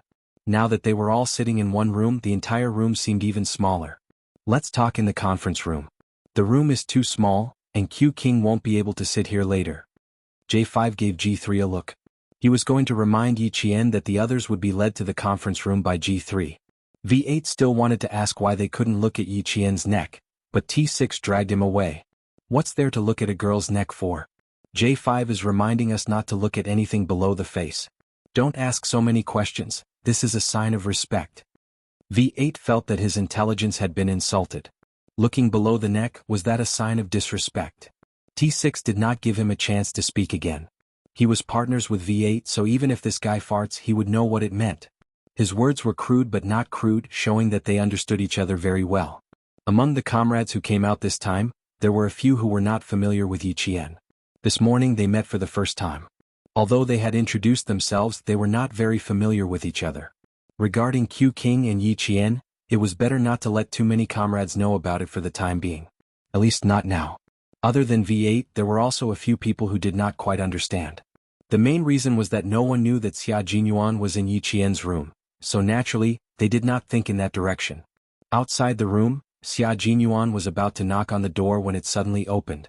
There are too many people, we're going to the conference room, G3 said. At the same time, his gaze passed over Xia Jinyuan's shoulder and landed on Yi Qian, and he nodded slightly. The light in the corridor was white and bright. Yi Qian, who was standing in the light, looked beautiful. Her expression was even more relaxed and elegant. There was nothing different about her. Looking at her neck, G3 wondered if J5's eyes were playing tricks on him. How could there be a problem? There was nothing wrong with being white and tender. Xia Jinyuan and Yi Qian sensed G3's gaze at the same time. One of them didn't comment while the other thought of something. Their expressions instantly became unnatural. No wonder J5 suddenly said that he wouldn't enter the room. He must have found out. Just now, Captain Xia had been sucking on her neck, so he must have left a mark. J5 saw it but did not say anything out of consideration for her reputation. Yi Qian only felt that her face was burning a little. But in the face of more than 10 comrades, no matter how unnatural it was, he had to maintain his composure. The Border Defense Company's office was a little far away. Although the rain outside wasn't heavy, it still didn't seem like it was going to stop. The soldiers of the Frontier Company invited the Snowfield Brigade into the reception room of the building. The reception room was only the size of a dormitory. It didn't have a large bed, so it seemed empty. Yi Qian met 3 new comrades of the Snowfield Brigade. One of them was from the land of abundance. He was introverted and looked like a southerner. His codename was Y2. Another one was from the Lust Plateau. He was a rough and steady man from the northwest. His codename was E6. The last one was from the Jin province. He graduated from the Computer Science Department of Tsinghua University. His codename was X. He didn't have a number. When he introduced himself, he said that X and Y had a functional relationship. Y had a number, so he didn't need one. Y2 and X both graduated from the computer science department of Tsinghua University. Because they hacked a main website, they were targeted by the Snowfield Brigade. After a week of threats and promises, they were so scared that they didn't even get their diplomas and quickly reported. From then on, the Snowfield Brigade had 2 more experts in electronic warfare. Chapter 2372. The Snowfield Brigade was a place where talents gathered. Every member of the Snowfield Brigade was highly educated. They were all elites in the military and were all extraordinary. Yi Qian gradually forgot about the awkwardness as he interacted with them. However, she remembered that there was a kiss mark on her neck, so she sat obediently and didn't dare to move too much. J5 and K7 also blocked her so that Yi Qian would feel more at ease. Xia Jinyuan looked at them and felt a little uncomfortable trying to hold back his laughter. Finally, he put his arm around J5 and K7's shoulders and said with a smile, "You two don't have to block her. The more you block her, the more uncomfortable she will feel. Just pretend that nothing happened." He knew that his comrades had good intentions, but their good intentions could sometimes lead to bad things. He had already suffered countless daggers from Little Fox sitting there. He had a premonition that tonight's sacrifice would be full of twists and turns. If his comrades continued to cover for Little Fox, in the end, he would be the one to suffer. When J5 and K7 heard this, they reflexively turned to look at Yi Qian. Xia Jinyuan said calmly, "Don't look. She's already uncomfortable enough. If you look again, she'll know what I told you. Brothers, give me a way out. It's not easy to get a girlfriend these days. Don't you think so?" "That's right. In this day and age, especially for men like them who lived on the edge of a knife, it was too difficult to find a girlfriend. Take G3 for example. He went to the poor mountainous area to teach his girlfriend and he had to chase her for a long time before he finally got her. After this mission, he would go back to his hometown to hold an engagement party and get his marriage certificate. Then, he would rush back to the army a week later to train for the international competition." With Xia Jinyuan's reminder, the two didn't pay much attention to Yi Qian. This made Yi Qian feel a lot more at ease. Project X was talking about how he was scared into joining the Snowfield Brigade. "Y2 and I were so scared that we didn't dare to sleep in the middle of the night. At that time, we were very timid and thought that we were being targeted by some big shot that we couldn't afford to offend. We were afraid that we would lose our lives if we weren't careful. After a week, Y2 and I lost a total of 5 kilograms. 5 kilograms. Then guess what happened? Our Qing Niao." Yi Qian listened with great interest and asked with a smile, "What happened?" "Because Y2 and I were overweight. If we didn't lose weight, we wouldn't be able to meet the team. We were scared and we lost 5 kilograms. We met the team. Our comrades for half a year. We slept in the mountains, we ate our food, and we were all taken by helicopters. Y2 Footus S's families twos. Ars, where?" The story of every comrade in the Snowfield Brigade was like a book, a story. The content of the story was full of ups and downs and it was fascinating. Listening to such a story with such a group of people sitting around him, Yi Qian looked at their military uniforms and thought of the civil war in the neighboring country. He thought of the civilians of the neighboring country who sacrificed their lives in the artillery fire. His mood fluctuated. Our country's military's protection. That's why she dared to enter the neighboring country without any worries. She even had the guts to hold a gun in her hand and point it at the enemy who threatened her. She can go abroad without fear and she can return to her country confidently. Chapter 2373. It was precisely because of this group of Army Green soldiers who treated life and death lightly and protected the country's dignity as if it were their own lives that the country and its people could be at peace. Yi Qian was so immersed in his comrades' stories that he forgot about the hickeys on his neck. Xia Jinyuan, who was sitting next to him, sighed in relief. At the same time, he couldn't help but wonder if he could share his own story as well. Outside, Qin Xiu asked which room Yi Qian was staying in. As he had to return to Beijing early, he knocked on Yi Qian's room. After 3 knocks, he smiled and said, "Yi Qian, it's me, Qin Xiu." It was very quiet inside, as if there was no one inside. Qin Xiu looked at the room number. There was no mistake. It was indeed Yi Qian's room. Could he have gone to another room? The staff member from the Ministry of Foreign Affairs, who had accompanied him back to Beijing, reminded him softly. There are quite a lot of soldiers in the army this time. Maybe he went to look for his comrades. The scene he saw during the day flashed through Qin Xiu's mind. His elegant face became slightly gloomy. Maybe, let's go. He didn't continue to knock on the door or look for him. He sighed softly and turned around to leave. Yi Qian's room was also on the 2nd floor. The difference was that Qin Xiu's room was on the other end of the second floor, while Yi Qian's room was on the other end. The two of them, one at the front and one at the back, didn't know that the other was staying on the same floor. It was already 10 p.m. Qin Xiu had to catch a flight at 2 a.m. The border defense company was quite far from the airport, so it would take him nearly 2 hours to reach the airport. 10 minutes ago he received news that he would be returning to Beijing overnight. He packed his room and immediately set off. Now he didn't have enough time to look for Yi Qian. Downstairs Yi Qian was saying good night to Xia Jinyuan and the others. At the same time he glared at Xia Jinyuan, who wanted to follow him upstairs. He and his comrades personally escorted him back to his room, then he returned to the second floor alone. Someone came down from the second floor. Yi Qian looked up and saw Qin Xiu, who was halfway down the stairs and was about to come down. Qin Xiu? You are returning to Beijing overnight? Yi Qian's gaze fell on the small black suitcase in his hand. When he came from Beijing he was carrying the same suitcase that all diplomats carried. Qin Xiu, who had given up on saying goodbye, did not expect to see Yi Jian at the corner. A light flashed across his eyes and he smiled. Well, the Ministry of Foreign Affairs called. I have to leave early. He Xiu Yi Qian, Yi Qin Xiu of course, Yi. Sorry, I went to the reception room to chat with my comrades. Yi Qian was a little embarrassed. He went to say goodbye to her but she wasn't in her room, so it was a little rude of him. Now that they ran into each other, he had to take the initiative to send her off. What she didn't know was that the smile in Qin Xiu's eyes deepened because of her explanation. No wonder you weren't in the room. You went to chat with your comrades. Did you sleep too long during the day and can't sleep at night? As he walked down, Yi Qian naturally turned to send him off and went downstairs with him. Qin Xiu's lips curled up slightly. I slept too much during the day. When I woke up it was already dark. I don't feel sleepy anymore. Yi Qian replied.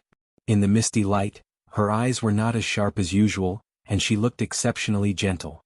Qin Xiu glanced at Yi Qian out of the corner of her eye, and her heart thumped.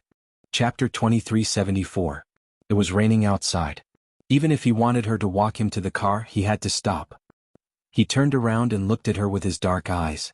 Let's go upstairs. It's raining, so it's not easy to walk. There was no way for the car to drive downstairs, so he had to walk. Yi Qian looked at the rain and pointed at his trousers. Roll up your trousers. There's a lot of mud outside. Be careful not to dirty your trousers. The Border Defense Company's barracks were still under construction. The two-story building they were staying in had just been built, and the greenery outside had not been completed yet. It was not easy for cars to enter and the roads were not easy to walk on. When the rain flowed through, it became muddy water mixed with yellow soil. Yi Qian thought of Qin Xiu's cleanliness, so she reminded him. Qin Xiu smiled. I'm not obsessed with cleanliness, but I have to pay attention to my image at all times. Over time it became a habit. Although he said that, he still bent down and carefully rolled up his trousers. The Ministry of Foreign Affairs staff next to them smiled. People who were obsessed with cleanliness usually did not think they were obsessed with cleanliness. Yi Qian also smiled. If he was not in a hurry, she would have counted on her fingers and told him all the things she knew about his obsession with cleanliness. Qin Xiu opened the large black umbrella and held the handle. Under the umbrella, his elegant features nodded slightly at Yi Qian with a smile. In the dense light, there was a touch of gentleness in his gentle eyes. Before Yi Qian could notice, he lowered the edge of the umbrella and the shadow of the umbrella covered his eyes. He turned around and walked into the darkness with his slender, bamboo-like back and slowly disappeared. Ambassador, that female soldier just now, was she the one who accompanied you out? The accompanying staff asked curiously. She's so beautiful. When you two stand together, I feel my eyes light up. He wanted to praise Yi Qian's beauty, but he was afraid that it would be frivolous to say it alone, so he praised Qin Xiu as well. Usually when Qin Xiu heard such words he would just laugh and ignore them. Today, however, he was interested. He said, "Oh," and smiled. "Why do you think so?" "They're both good-looking. They look like a good match." The staff member laughed. He was telling the truth. A handsome man and a beautiful woman standing together was indeed very compatible. At least, in terms of appearance they were very compatible. Do they look like a good match? Qin Xiu shook his head lightly. In the rain and wind, his faint sigh could be heard. What he wanted was not to look like a perfect match, but a perfect match. He didn't continue talking to the staff. He didn't want others to see through his thoughts. Everything was still unclear, and there were many things that hadn't been clarified yet. For the time being he couldn't let anyone know. If Yi Qian didn't have a boyfriend and there were rumors that he liked her, it would be fine. But if she really did have a boyfriend and there were similar rumors, it would be unfair to her. In this world, men were always exceptionally tolerant and women were always harsher. Yi Qian had relied on her own hard work to get to where she was today. He didn't want to ruin her start because of some rumors. He didn't have the right to do so.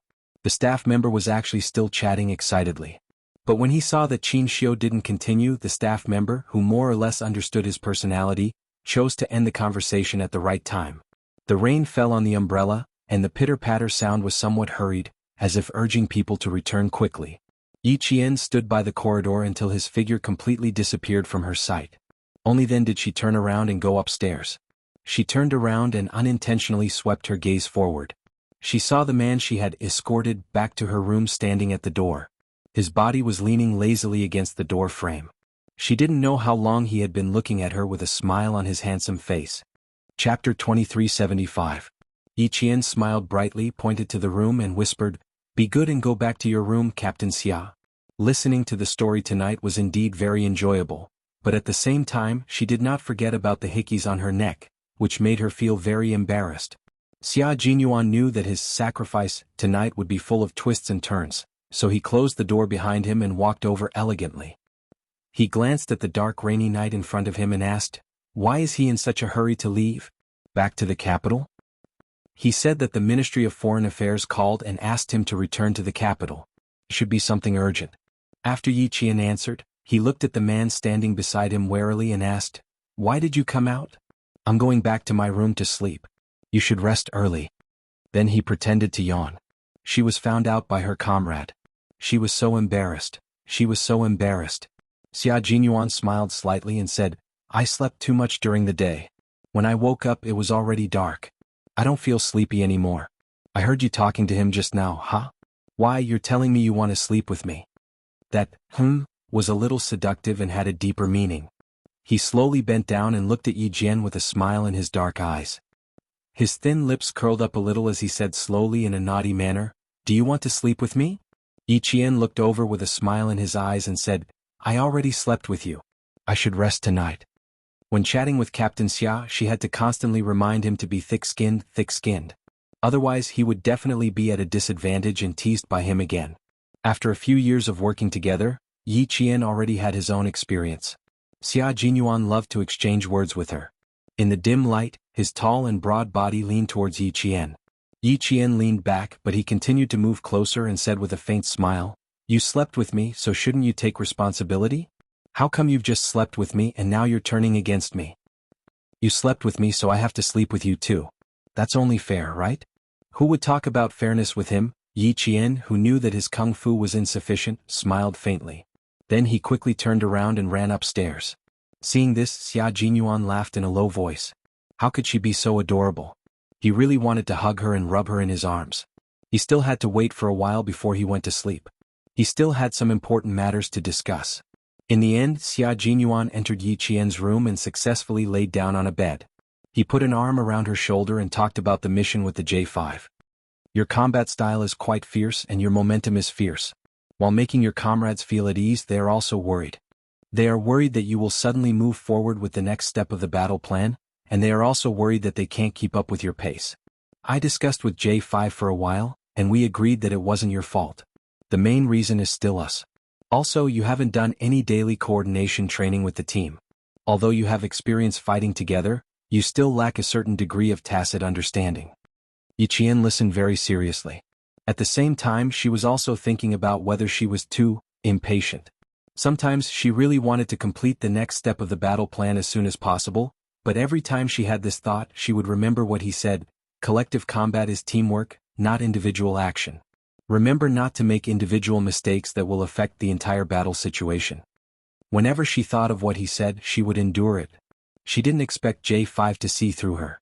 She pursed her lips and said seriously, "I will change these bad habits." Chapter 2376. It's not a problem. The main problem is that you still need to improve your tacit understanding and cooperation. When I return to the military, I plan to make a request to see if you can come to the base alone to train with us during the winter and summer vacations. Tacit understanding and cooperation can't be developed in a day or two, but over a long period of time. Also, you're much better than us in a certain aspect, so we have to keep up with your pace. There's no problem of you waiting for us. No strong person will slow down and wait for the weak to catch up. Don't feel pressured. Everything can be solved with tacit understanding and cooperation. Yi Qian thought for a moment and asked, "Did I hold the J5 back during this operation? Why would you think so?" "No, you performed very well, especially when you broke out of the encirclement with one wheel. It was an eye-opener for them." Hearing the uncertainty in her voice, Xia Jinyuan lowered his head and kissed the top of her head. "You did very well, little fox. You're the greatest pride of my life." Yi Qian heaved a sigh of relief and felt a little embarrassed by his praise. She hugged his muscular waist with one hand and replied seriously, "You're my pride too." The interaction between lovers was filled with endless words of love. In addition to words of love, Yi Qian and Xia Jinyuan also talked about training, combat, missions and other topics. They talked about the operation and the international competition. Before they knew it, the time had passed from night to morning. Yi Qian didn't even know when he fell asleep. When he opened his eyes, he realized that the man who said he would give himself to him last night didn't stay the night. He didn't know when he left either. He had no impression of him at all. Yi Qian pulled open the curtains and saw the light blue sky. Although the sun hadn't risen yet, it was clear that it was a sunny day. He stood on the second floor and looked into the distance. The world that had been washed by water was green and full of vitality. The new barracks were built at the foot of a mountain surrounded by green hills and clear waters. The training ground for the Border Defense Company was still in the old barracks. When Yi Qian came down for his morning jog, he only saw the Border Defense Company sentinels standing guard. As for his comrades from the Snowfield Brigade, Yi Qian looked at the rows of tightly shut doors behind him and wondered if they had already woken up. Yi Qian did not knock on the door. Instead, he walked out of the new building. As soon as he reached the door, he saw Xia Jinyuan striding towards him. When he saw her, he quickened his steps and soon he was right in front of her. He smiled and said, "Go upstairs and pack your luggage first. I'll send you straight back to the military academy later." "You just send off another comrade?" He was dressed neatly, and he didn't look as drowsy as when he had just woken up. His golden epaulets were stained with rainwater, but it was unknown whether it was rainwater or dew. Yi Qian couldn't help but look back at the new building behind him. Why did they all leave so early? She didn't even send them off. Xia Jinyuan followed her back to the new building. His strides were a little long, as if he had something urgent to attend to. Something came up at the base. "We left at 2:30 a.m. and will arrive at the base in an hour." What was so urgent? He didn't say, and Yi Qian didn't ask. She had no right to ask if he didn't say anything. But if his other comrades were in a hurry to go back, why didn't he, as the brigade leader, return to the base? Yi Qian went back to her room and put some clothes into her military travel bag. When she came out, she said to the man waiting for her downstairs, "I can go straight back to the military academy myself. If you have something to do, go ahead. I don't need you to accompany me back." Her gaze fell on his waist. "I saw it last night. The wound on your waist is still there. Don't send me back to the military academy. I'll go back by myself." Chapter 2377. If he sent her to the military academy, he would definitely have to take a plane and leave immediately. She didn't want him to work so hard.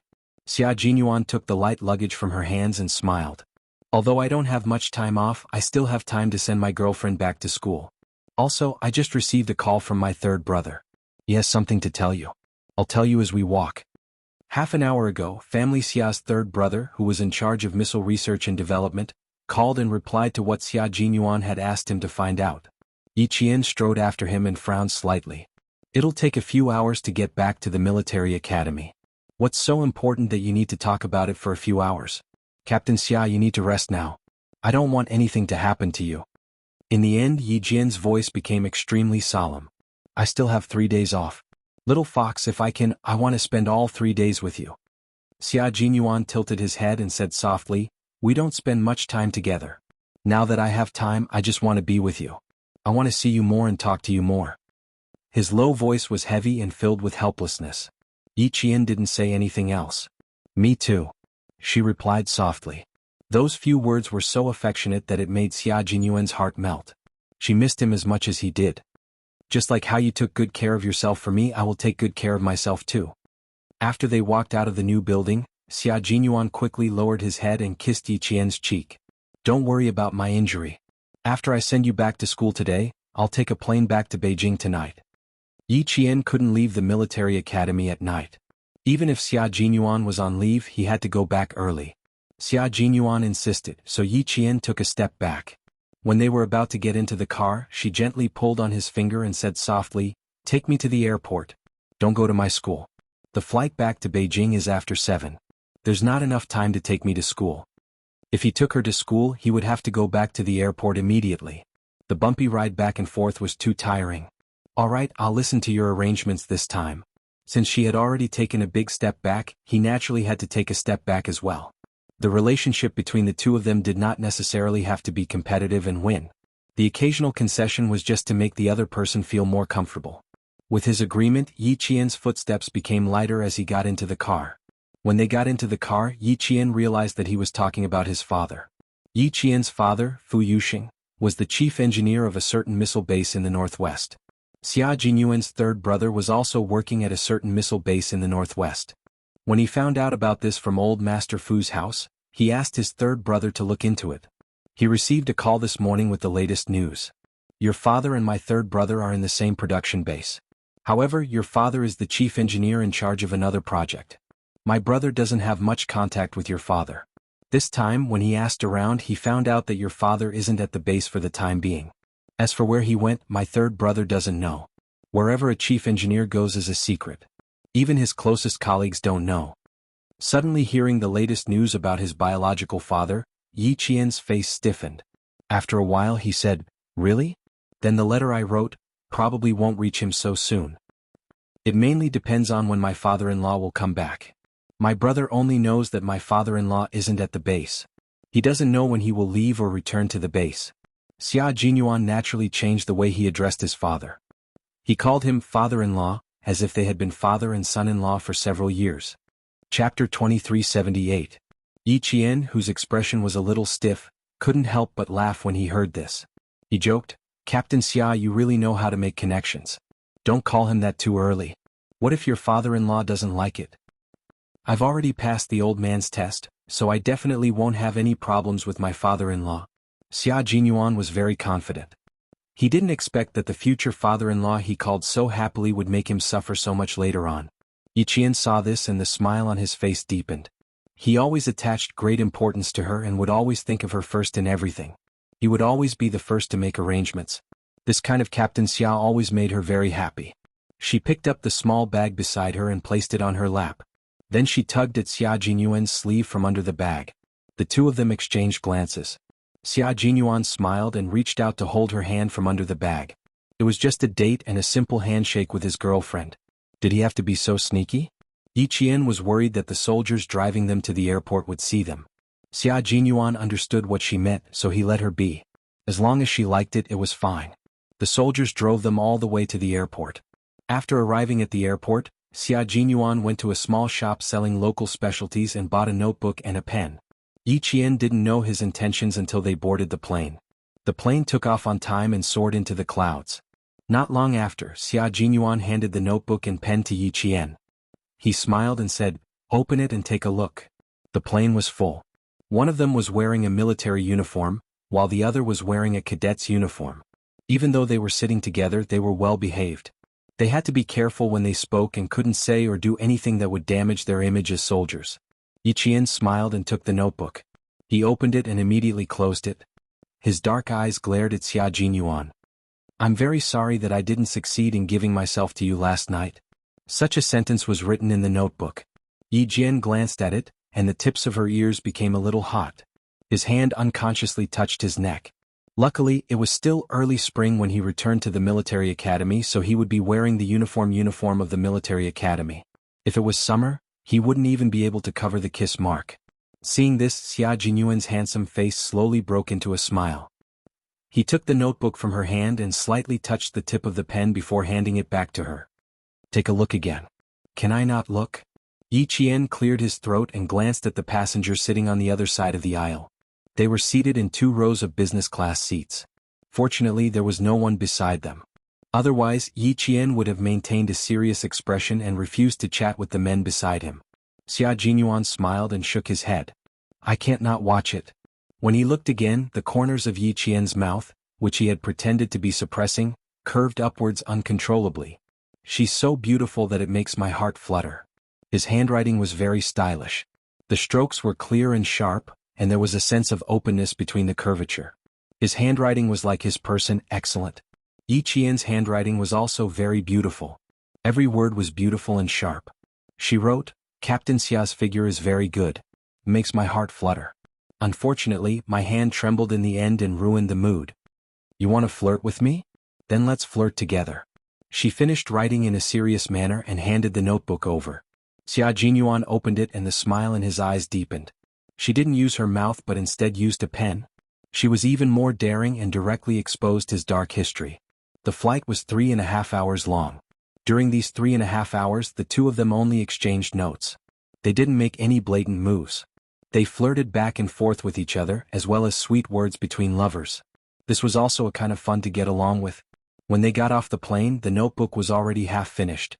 Chapter 2379. The two of them didn't check in any luggage. After they walked out, Xia Jinyuan put the notebook into his military travel bag and smiled at Yi Qian. This is my most precious memory.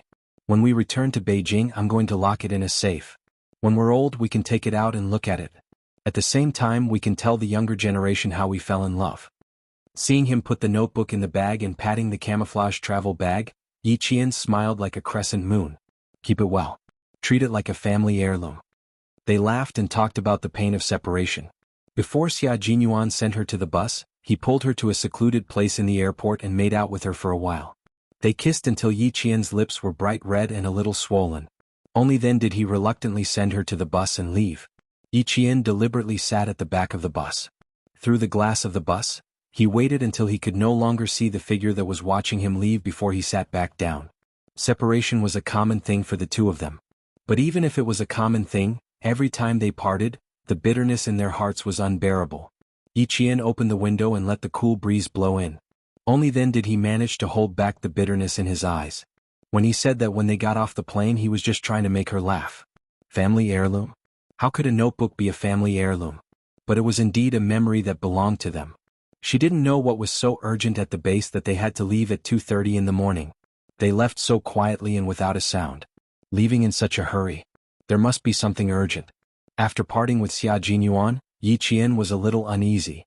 The image of Xia Jinyuan looking down at his phone when she got on the bus flashed through her mind. Even his eyebrows were sharp and cold. It was obvious that they had indeed encountered something urgent. Xia Jinyuan had indeed encountered something. It wasn't an urgent matter, but a matter that concerned the outcome of the competition. He waited until the bus was out of sight before he turned and returned to the airport. He didn't have time to feel bitter about separation. After sending Yi Qian off, he called the base. All the members of the Snowfield Brigade had suddenly returned to the capital ahead of schedule because they had joined two of the world's top special forces for the overseas tournament. As for the Chinese side, it was their first time participating in an overseas competition. In the face of a sudden opponent, they had to improve their individual combat ability to the maximum within a limited time. The Storm Commandos have sent a total of 6 comrades over. They'll arrive at the base in about half an hour. You don't have to rush. Just return to the base on time. J5, who answered the phone, quickly answered Xia Jinyuan's question. His voice was deep and tense, and Xia Jinyuan could hear the nervousness in his heart. There are still a few months to prepare. I hope there will be a big improvement. Standing in a secluded corner of the airport, Xia Jinyuan's handsome face swept away the gentleness he had when interacting with Yi Qian. His gaze was as cold as an arrow as he said in a deep voice, "According to the weekly plan I previously set, the training will be carried out step by step. The Storm Commandos need targeted training. Let the Demon King list all the shortcomings in their team as soon as possible." The addition of the 2 top special forces made the Storm Commandos and the Snowfield Special Forces feel unprecedented pressure. After sending Yi Qian off, Xia Jinyuan had yet to arrive at the base. He had already entered a state of intense training. For the time being, Yi Qian didn't know that the 2 teams had entered the joint training in advance. After taking the bus back to school from the airport, she transferred to another bus. When she got off the bus, it was already 5:20 in the afternoon. Chapter 2380. Before she reached the school gate, she saw a figure she didn't want to see the most. He was sitting on a stone squat in front of the school gate, looking here and there as if he was looking for someone. Yi Qian's eyes darkened. Sun Donqing. She was actually sitting in front of his school gate. Yi Qian ignored her. He got off the car on the opposite side of the road and walked across the sidewalk. He didn't try to avoid Sun Dongqing and walked towards the school gate.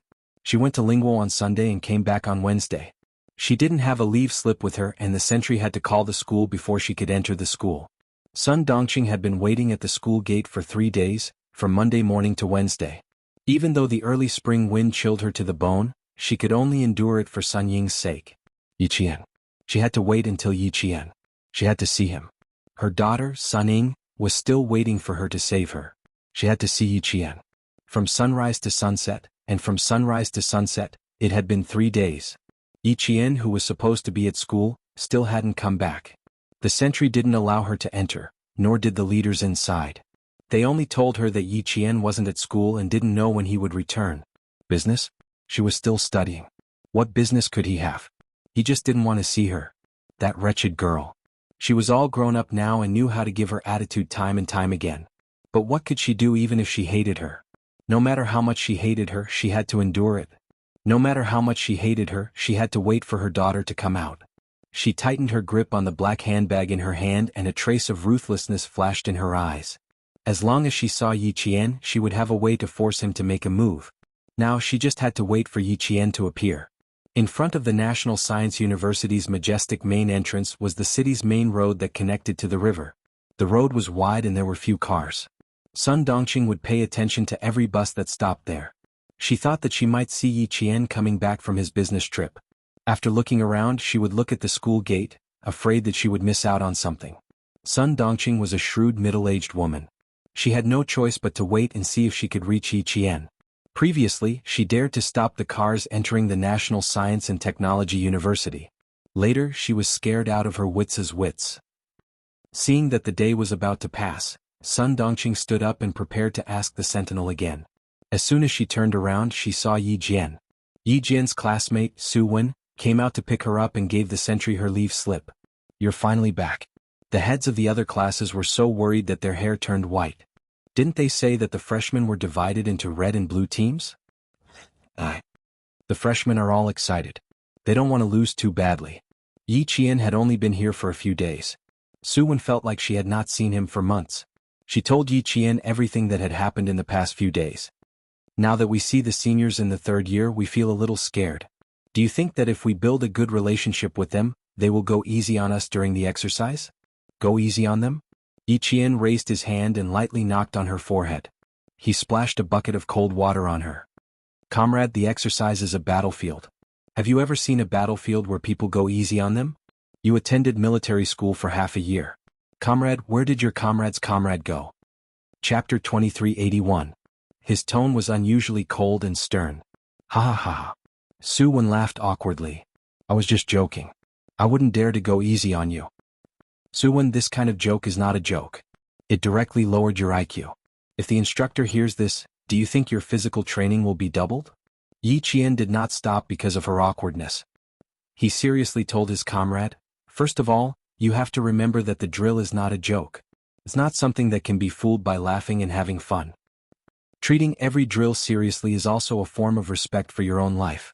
Su Wen, you can say that you don't have enough awareness, but you absolutely cannot say that this is a joke, understand?" In class, Yi Qian was the leader of the entire class. Sometimes her words carried more weight than the instructors. In addition, Yi Qian had fought back a group of hooligans to save Su Wen. Su Wen admired Yi Qian from the bottom of her heart. Hearing this, she realized how serious her mistake was. The smile on her face disappeared and she said seriously, "I understand. I promise that this kind of mistake will not happen again." The drill was a form of respect for one's life. She would remember this. As the two of them spoke, they had already entered the school grounds. Sun Dongqing, who was not sure if she had recognized the wrong person, saw this and ignored the sentinel's warning. She shouted loudly, "Yi Qian, Yi Qian, Yi Qian." She was afraid that Yi Qian could not hear her, and she was also afraid that she would be chased away, so she seized the opportunity to call out 3 times in a row. After that, she stood still and did not dare to move forward. This was because the sentinel had already walked over with a dark expression. Yi Qian did not turn around. She did not want to hear anything about Sun Dongqing's family. She did not want to see her either. Su Wen suddenly remembered and hurriedly said, "Aya, the person who called out to you just now came on Monday." She said that she was your aunt and then she said that she was your aunt. She was so confusing. Everyone in class knows. Everyone in class knows? Yi Qian, who did not turn around, stamped his feet. What did she say? She didn't say anything. The instructor even came out to ask her, but she refused to say anything. She insisted on seeing you in person. The dean said that he would deal with it when you came back. Suwon could see that Yi Qian's expression was a little cold. He couldn't help but feel uneasy and asked carefully, "Is it troublesome? How about I let her go?" Even the dean had said that she would deal with it when she came back. Sun Dongqing's ability to pester people endlessly had really improved. In other words, even if she didn't want to, she had to meet him. Yi Qian didn't want to alarm his classmates, so he smiled and said, "No, I'll go look for her. You go back to the dorm first, I'll be back soon." "I'll go with you. That auntie doesn't seem like an easy person to get along with." Suwon was a little worried. She frowned and whispered, "When they came here on Monday they were so aggressive. They even stopped the principal's car." How bold. She even dared to stop the car. How could she not be bold? Yi Qian did not let Suwon accompany him. He turned around and walked out, but she had already entered the campus. It was impossible for her to walk out directly. She turned around and walked over. Sun Dongqing, who was stopped by the sentinel, was a little afraid of these upright and outspoken sentinels. She covered her black handbag in front of her chest and explained excitedly, "The person who just went in was really my niece. Look, comrade, look, she's already come out. I didn't mean to cause trouble. I really came here to look for my niece." The sentinel inside said to Yi Qian, "Hurry up and ask her to leave. She's been here for a few days. Your department has already informed us that you should ask her to leave before you return to the campus." Chapter 2382. "I'm sorry to have troubled you," Yi Qian apologized. His gaze on Sun Dongqing turned even colder. "It's nothing. We were just worried that we would affect you." The sentinel waved his hand and gestured for Yi Qian to settle the matter first. When Sun Dongqing saw Yi Qian, she felt as though she had seen the light at the end of the tunnel. She was so anxious that she used her shoulder to push aside the sentinel who was blocking her. She quickly ran over. "Yi Qian, my niece, I'm begging you. Hurry back to the southern province with me and save your sister. Your sister is suffering now. She's been in the police station for the past few days. Every time I go in to see your sister would cry loudly. My dear niece, I'm begging you. Please save your sister. Your sister has suffered too much. She has never suffered so much since she was young. You don't know? Her face is so thin that it's only the size of a palm. She doesn't have much flesh on her body. My heart aches for your sister. If anything happens to her, I don't want to live anymore." Sun Dongqing was a shrewish person, but she was also clever. She didn't dare to say anything else. She just pretended to be weak and complained about her sufferings in an attempt to gain Yi Qian's sympathy. Then she would cry and say that Yi Ying's surname was now Sun, and that she was a daughter of the Sun family. For the sake of her dead mother, she would save her. This was what she had discussed with Sun Ying before she came over. Yi Qian could sympathize with anyone but Sun Dongqing's family. She calmly glanced at the hand that was tugging at her sleeve. Her eyes flashed with mockery as she flung the hand away. She said with a half-smile, "Madam Sun, please don't try to make connections with me. I don't have a sister or an aunt. Don't talk nonsense. As for who is suffering, what does that have to do with me? What does it have to do with me if something happens to someone?" Sun Dongqing knew she was going to hit a wall, but what could she do? What could she do? Her daughter had hired a hitman. If she wanted to get out of this, she had to get Yi Qian to testify that it was all a misunderstanding. For the sake of her daughter's release, she could only endure it. She had to endure it even if her liver hurt. "Niece, in the past it was aunt who ate black coal and was blinded by it. That's why I did so many things to let you down. Aunt was really wrong, aunt was really wrong. Can you be magnanimous and forgive aunt this once? Those things were all done by Big Aunt. All the bad and heartless things were done by Big Aunt. If you have any anger or hatred, just take it out on Big Aunt, okay? It has nothing to do with your sister. It has nothing to do with her. It's all aunt's fault. I beg you, niece, for your mother's sake, forgive aunt this once. When your mother was alive, she was very good to me. She would leave all the good food and clothes for me. Even if I did something wrong, your mother would forgive me. Good child, I know that you are like your mother, soft-hearted and kind-hearted. You will definitely forgive me, right? Aunt won't ask you for anything else. I just want you to help aunt and your sister this once.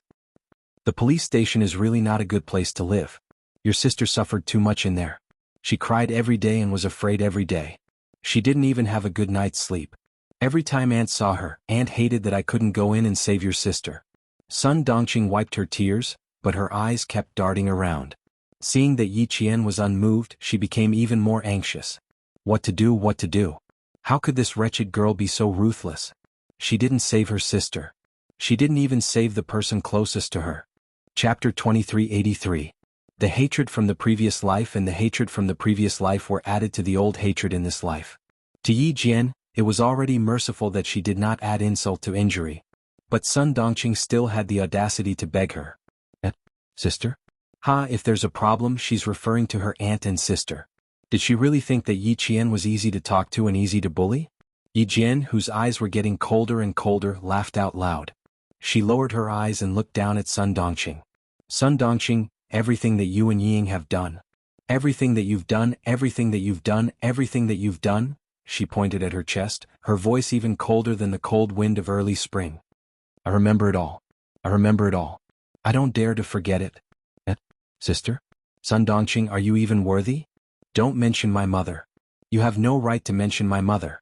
Your current fate, Yi Ying's fate, is the fate that I'm looking forward to. Yes, I'm indeed kind and didn't kick you when you're down. Today if it were me, Sun Dongqing, what would you and Yi Ying do? You would only want to pour all the dirty water on me and make me wish I was dead. Her voice was cold and clear. Every word was like a thin blade scraping through flesh and bone, making Sun Dongqing's hands tremble. She wanted to explain, but when she looked up and met Yi Qian's gaze, she was so frightened that she closed her eyes. At the same time, she hugged her black handbag even tighter, as if trying to find a sense of security. I won't talk about it, I won't talk about it. I won't talk about it. Sun Dongqing stammered with her eyes tightly shut. There were more words that she wanted to say, but they were all stuck in her throat. No matter what, she couldn't say them. Too scary. Too scary. That wretched girl is too scary. Yi Jian, who had just returned from the battlefield, was illuminated by the dim yellow light.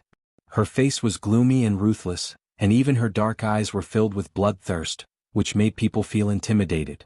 Yi Jian's murderous aura was too strong, and she had been on the battlefield before. Her momentum was enough to scare Sun Dongqing. Sun Dongqing, whether your family lives or dies has nothing to do with me.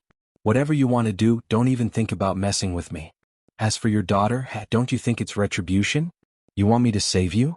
Sun Dongqing, I only hope that she... Yi Qian abruptly took a step towards her, closing the distance between the two of them.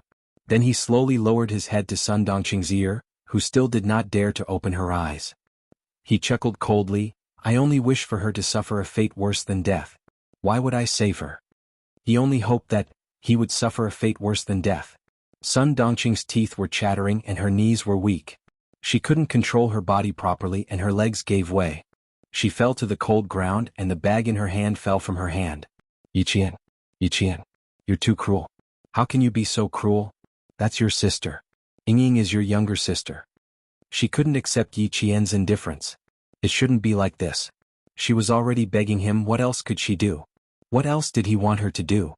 She was ruthless? Was she ruthless? Yi Qian seemed to have heard a joke. In order to let Sun Dongqing hear his words better, Yi Qian squatted down and smiled coldly. Am I ruthless? On the second day of the Lunar New Year, Ying wrote a love letter to the teacher, but it was discovered. She was afraid that she would be criticized, so she framed me instead. The two of you, mother and daughter, poured basin after basin of dirty water on me. You wanted me to be unable to raise my head in the village, you wanted me to be despised by the school, you wanted me to be tainted for the rest of my life. Chapter 2384. Memories of the past were still fresh in her mind.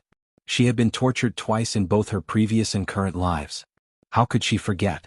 How could she forget? Yi Qian's gaze was cold as he stared at Sun Dongqing, whose shoulders were trembling even more. His voice was filled with ruthlessness and coldness as he enunciated each word clearly. How old was I then? How old was I? I was only 13 or 14 years old, yet you were so cruel to me. I didn't have any food to eat. I was hungry and secretly ate some leftovers. How did you treat me? Have you forgotten? Have you forgotten everything? You tied me up with a thick hemp rope and whipped me with Yi Jifan's belt. Do you remember what Ying did? Sun Dongqing, Ying dissolved a bag of salt into water and splashed it directly on my wound. I was in pain. I was in so much pain that I bit my tongue until it bled. I was in so much pain, but I didn't dare to cry out. I was afraid that Ying would splash salt water on me again. I was in so much pain. I still remember how much pain it was. I was cruel? Was I as cruel as you and your mother? Chem? Was I as cruel as you and your mother? Sun Dongqing's face lost all color at the mention of the past. She was so pale that there was no trace of anger. Yes, if she hadn't mentioned it, she would have forgotten. How old was that wretched girl then? 9, 10. How could I forget? I can't forget. It was so painful. How could I forget? Ying was suffering in the police station? I don't know if she was injured. If she was, I would have splashed salt water on her too. When I was in so much pain, she was laughing so happily beside me. What should I do? Sun Dongqing, I also want to see her bite her tongue until it bled. I also want to stand beside her and laugh. Beg me to save her? Say that she's my sister? Sun Dongqing, you really dared to dream. I didn't kill her back then. I was being merciful. How dare you come and beg me? The more you beg me, the more it reminds me of the past. The more I want to see her beg for death. Yi Qian spoke slowly and clearly. The hatred in his words was so deep that Sun Dongqing's shoulders trembled in fear. She finally opened her eyes and tears streamed down her cheeks. We won't do it again. We won't do it again. We really won't do it again. Yi Qian, please be magnanimous and let us go. Ying and I won't do it again. Forget about the past, okay? And please forget about it, okay? I'm begging you. Also, Ying's surname is not Yi anymore. Her surname is Sun. Look, her surname is Sun now. She has the same surname as your mother. Niece, for your mother's sake, I beg you. And please save your sister. We won't do it again. We won't do it again. From now on we'll be a family. We won't cause any more trouble, okay? Those things, why did this wretched girl remember them in her heart? There were so many things that she had forgotten. How could a child like her remember them? Even remembered it for more than 10 years. Sun Dongqing, whose shoulders were trembling, felt very guilty. She didn't even have the courage to beg. But she had no choice. She could only beg Yi Qian. If she didn't beg her, Ying wouldn't have any chance of being released. How could she bear to let her beloved go to jail? She couldn't bear to.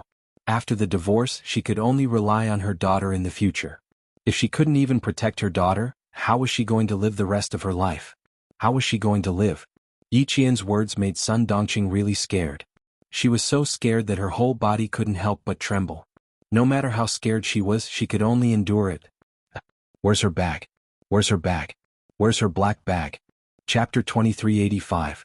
Sun Dongqing, who had been pleading, realized that the black bag she had been holding was not in her hands. She was so shocked that she fumbled around on the ground looking for it. The bag was right in front of her feet. She grabbed it when her hand touched it and hugged it tightly in her arms. She continued to cry, Niece, you can't be so cruel. She's your sister, your only sister. You can't be so cruel. Look at you, you're a soldier. A soldier. Isn't a soldier supposed to save lives and heal the injured? You can't leave her in the lurch, right? Look, I've already come to school. If you don't save her, what will the school think of you? What will your classmates think of you? This was a threat. Yi Qian, whose eyes were cold, sneered. Why should I save someone who schemed to harm me? Save her so that she can continue to harm me? Sun Dongqing, I can't wait for Ying to stay in prison for the rest of her life. Change her surname to Sun? Yi Jifan was indeed amazing. This was to sever the last connection with Ying. Could it really be severed? The wife of the Deputy Chief of Staff Du, Madame Li, would not give up so easily. How could she give up just because of a mere surname change? There was no hurry. Yi Ying's retribution. Oh no, it should be Sun Ying. Sun Ying's retribution in this lifetime had just begun. I've waited for your family's misfortune for so many years. I've waited and waited and waited. Now it's finally here. I'll take my time. I want to see your family destroyed. Cold and gloomy, with a bloodthirsty aura that could not be dispersed. The hatred of 2 lifetimes, the enmity of 2 lifetimes. Finally there was an end. She wanted her to save Sun Ying? Dream on. Her family destroyed. That wretched girl said she wanted to see. Her family destroyed. She wanted Ying to die. Cruel, what a cruel, wretched girl. Sun Dongqing, who was guilty and scared, was angry. She was so angry that her teeth chattered. She begged like this. She was just short of kneeling down and begging, but she would not relent. She wanted to see Ying suffer. Fine, fine, fine. Then don't blame her for being merciless. Sun Dongqing watched as Yi Qian stood up and turned to head back to school. Sun Dongqing grabbed her black handbag tightly and got up. She suddenly shouted, Yi Qian, how could you be so cruel? Do you still have a conscience? Do you still have a conscience? When are you going to stop harming our family? Are you trying to force me to my death? Previously Yi Qian had spoken to her in a low voice. Now that Sun Dongqing was shouting, the passers-by who were hurriedly passing by could not help but stop. She gripped her black handbag tightly and rushed in front of Yi Qian. She stared at Yi Qian with a strange look in her eyes. She gritted her teeth and said hatefully, "Yi Qian, are you really not willing to save Yingying?" Yi Qian keenly sensed the change in her. He glanced at the black handbag in her hands and narrowed his eyes slightly. "Yi Qian, do you hate me that much? Do you want me to die immediately?" Her voice was high and low, and her emotions were also changing strangely. This change made Yi Qian feel alarmed. At that moment, Sun Dongqing suddenly took something out of her handbag. Under the dim street lights, it flashed with a chilling light that made one's heart skip a beat. She raised the fruit knife and stabbed at Yi Qian. "My Yingying is suffering, but you won't have a good time either." Yi Qian had been on guard for a long time. Dealing with such a trivial matter, she could easily dodge it. Yi Qian easily dodged Sun Dongqing's first stab. Chapter 2386. At the same time, the sentries on sentry duty noticed something amiss. They whistled sharply and several people ran over. Sun Dongqing was anxious. Her daughter had said that success or failure depended on this. The fruit knife had to have Yi Qian's fingerprints on it. Otherwise everything would be in vain. "Mom, you must remember that Yi Qian's fingerprints must be on the fruit knife. This is very important. Mom, as long as she leaves her fingerprints, you can stab yourself. When the time comes, you just have to insist that she was the one who stabbed you. Only then will we be able to exchange with her and get out of this damned place. Mom, you must succeed. Dad doesn't care about me anymore. I can only rely on you. If you don't save me, my life is over. Mom, I beg you, you have to save me." Yes. She must save her daughter. She must make that wretched girl leave her fingerprints on the fruit knife. A sharp whistle sounded. Sun Dongqing, who had failed this time, panicked. "Don't you want to destroy our family? The knife is right here. Stab me. Stab me. I'm right here. I'll stab you." Sun Dongqing was very agitated. She didn't know when the hair tie had broken. Her hair was disheveled, and she clung onto Yi Qian like a madwoman. She wanted to force the fruit knife into Yi Qian's hands. At this point, Yi Qian finally understood her intentions. "Sun Dongqing, this is what Sun Ying taught you, right? You want me to stab you with a knife in exchange for saving her?" Yi Qian only found it funny. Yi Ying was ruthless enough in her previous life, and she was still the same in this life. She could even come up with such a method to frame him and get him out of trouble. Stab you in exchange for her. Sun Ying, oh Sun Ying, you're really ruthless when it comes to scheming against your own mother. You can even think of such a sinister method. You should stay in the police station. The first attack didn't succeed, the second attack didn't succeed, and the third attack didn't succeed. Suddenly Yi Qian exposed her daughter's plan. Sun Dongqing panicked even more. "Stop. What are you doing? Put down the knife." The sentinel roared as he raised the stun baton in his hand. The voice of the sentinel was right behind her. Sun Dongqing's confidence, which she had worked so hard to build up, exploded like a balloon and disappeared without a trace. Panicking, she threw the fruit knife away and ran for her life in fear. After dodging continuously, Yi Qian said to the sentries, "I'll chase after him. You guys pick up the sabers first." Then he turned around and chased after him. She didn't want to chase Sun Dongqing back. Instead, she wanted her to send a message to Sun Ying. How could the obese Sun Dongqing outrun Yi Qian? She was instantly blocked by Yi Qian. You, what are you trying to do? Don't come over. Don't come any closer." Sun Dongqing was so scared that she stuttered. She couldn't say a single word. "My knife." "No, my knife wasn't used to stab you. You said that you hated us. It wasn't used to stab you. It was you who came to stab me." She didn't manage to stab him. She didn't manage to stab him. Actually, she was so close. She was too impatient. She should have grabbed Sun Dongqing's hand first and shoved the knife to her. Then she would have pounced on Sun Dongqing. That would have worked. It was all because she was too impatient.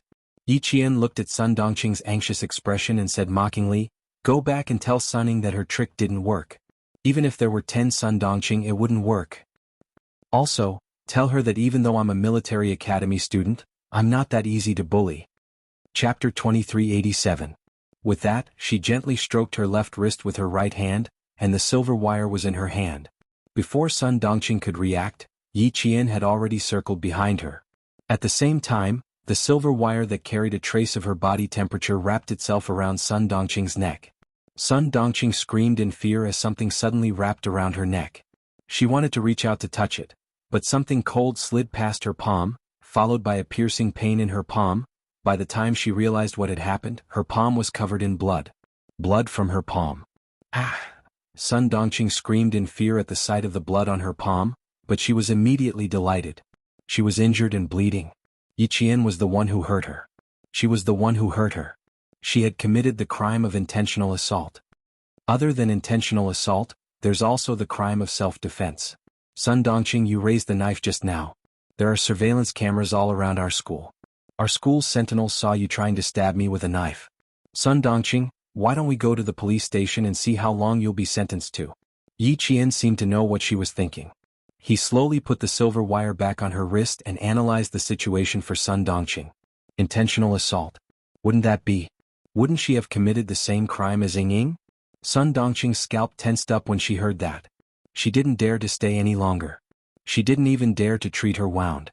She scrambled to hail a taxi and told the driver to go to the airport. She didn't even say the word airport very clearly. She was so frightened that her soul almost left her body. The sentinels had already picked up the fruit knife. When they saw Yi Qian coming back alone, they couldn't help but ask if she was injured. They also expressed their regret that they didn't catch the culprit. She didn't have any regrets. She let Sun Dongqing go on purpose so that Sun Ying would know that her scheme had failed again. She believed that Sun Ying's expression would be very good at that time. Yi Qian smiled and thanked her. He told the sentinels that he was fine, took the fruit knife and returned to school. This incident gave Sun Dongqing quite a shock. She only felt alive after she got off the plane in Southern Province. It was also early spring in the Southern Province. When Sun Dongqing arrived in the Southern Province, it was already past midnight. She stood in a daze at the airport exit where there were not many people coming and going. What should he do now that he had failed to accomplish what his daughter had asked him to do? What should she do next? How was he going to explain this to his daughter tomorrow?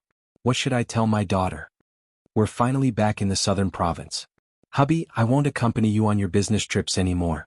I'm so tired. A sweet voice brushed past Sun Dongqing's ear. At the same time, there was a burst of fragrance. The man smiled and replied, I told you it's tiring outside, but you didn't believe me. Now you know. Let's see if you still want to follow me in the future. I won't.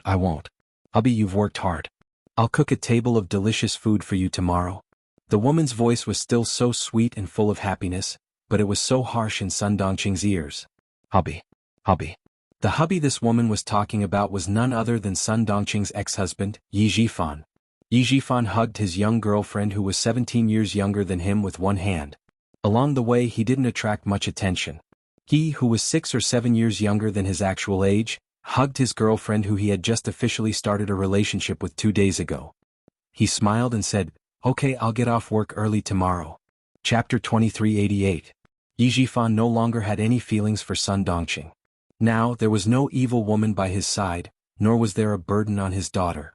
Now that he was divorced, it was as if 2 mountains had been removed from his body. These days were the most comfortable for him.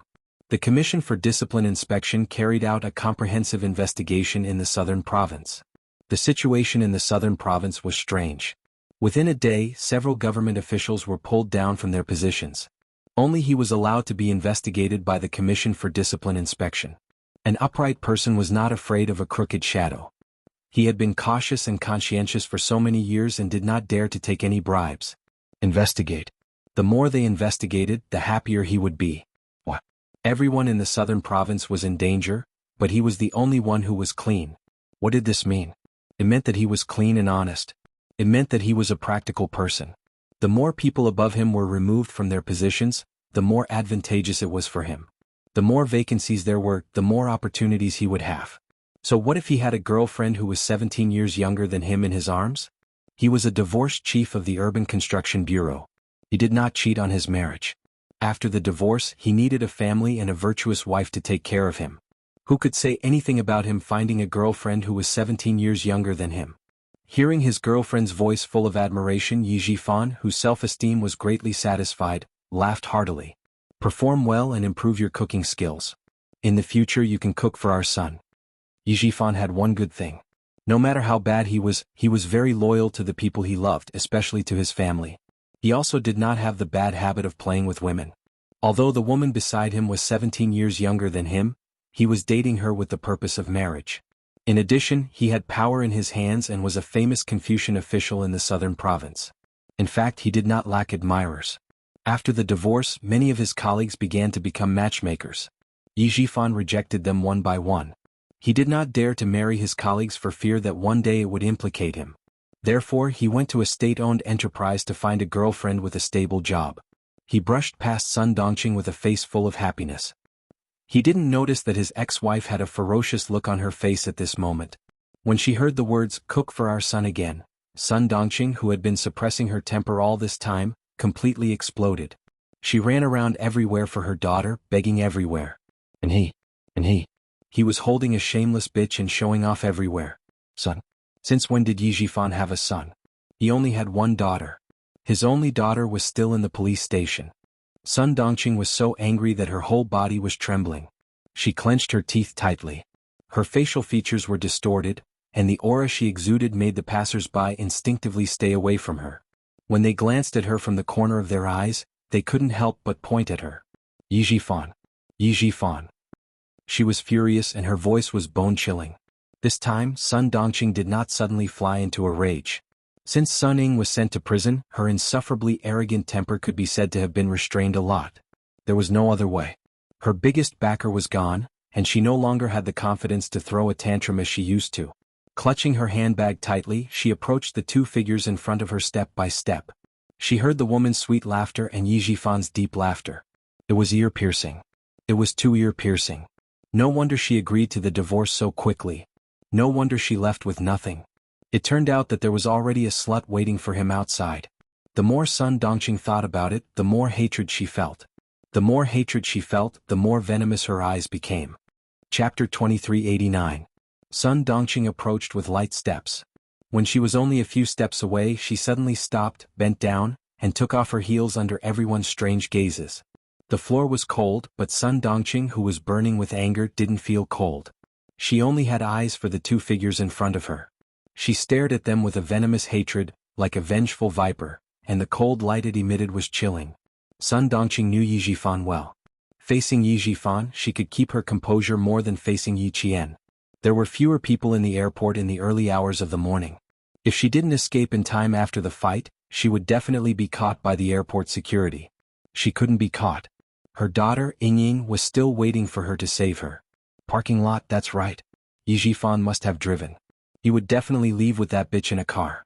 When they reached the parking lot, there were so many cars she could just hide after the fight. In front, Yi Jifan, who was whispering sweet nothings to his little girlfriend, seemed to have sensed something.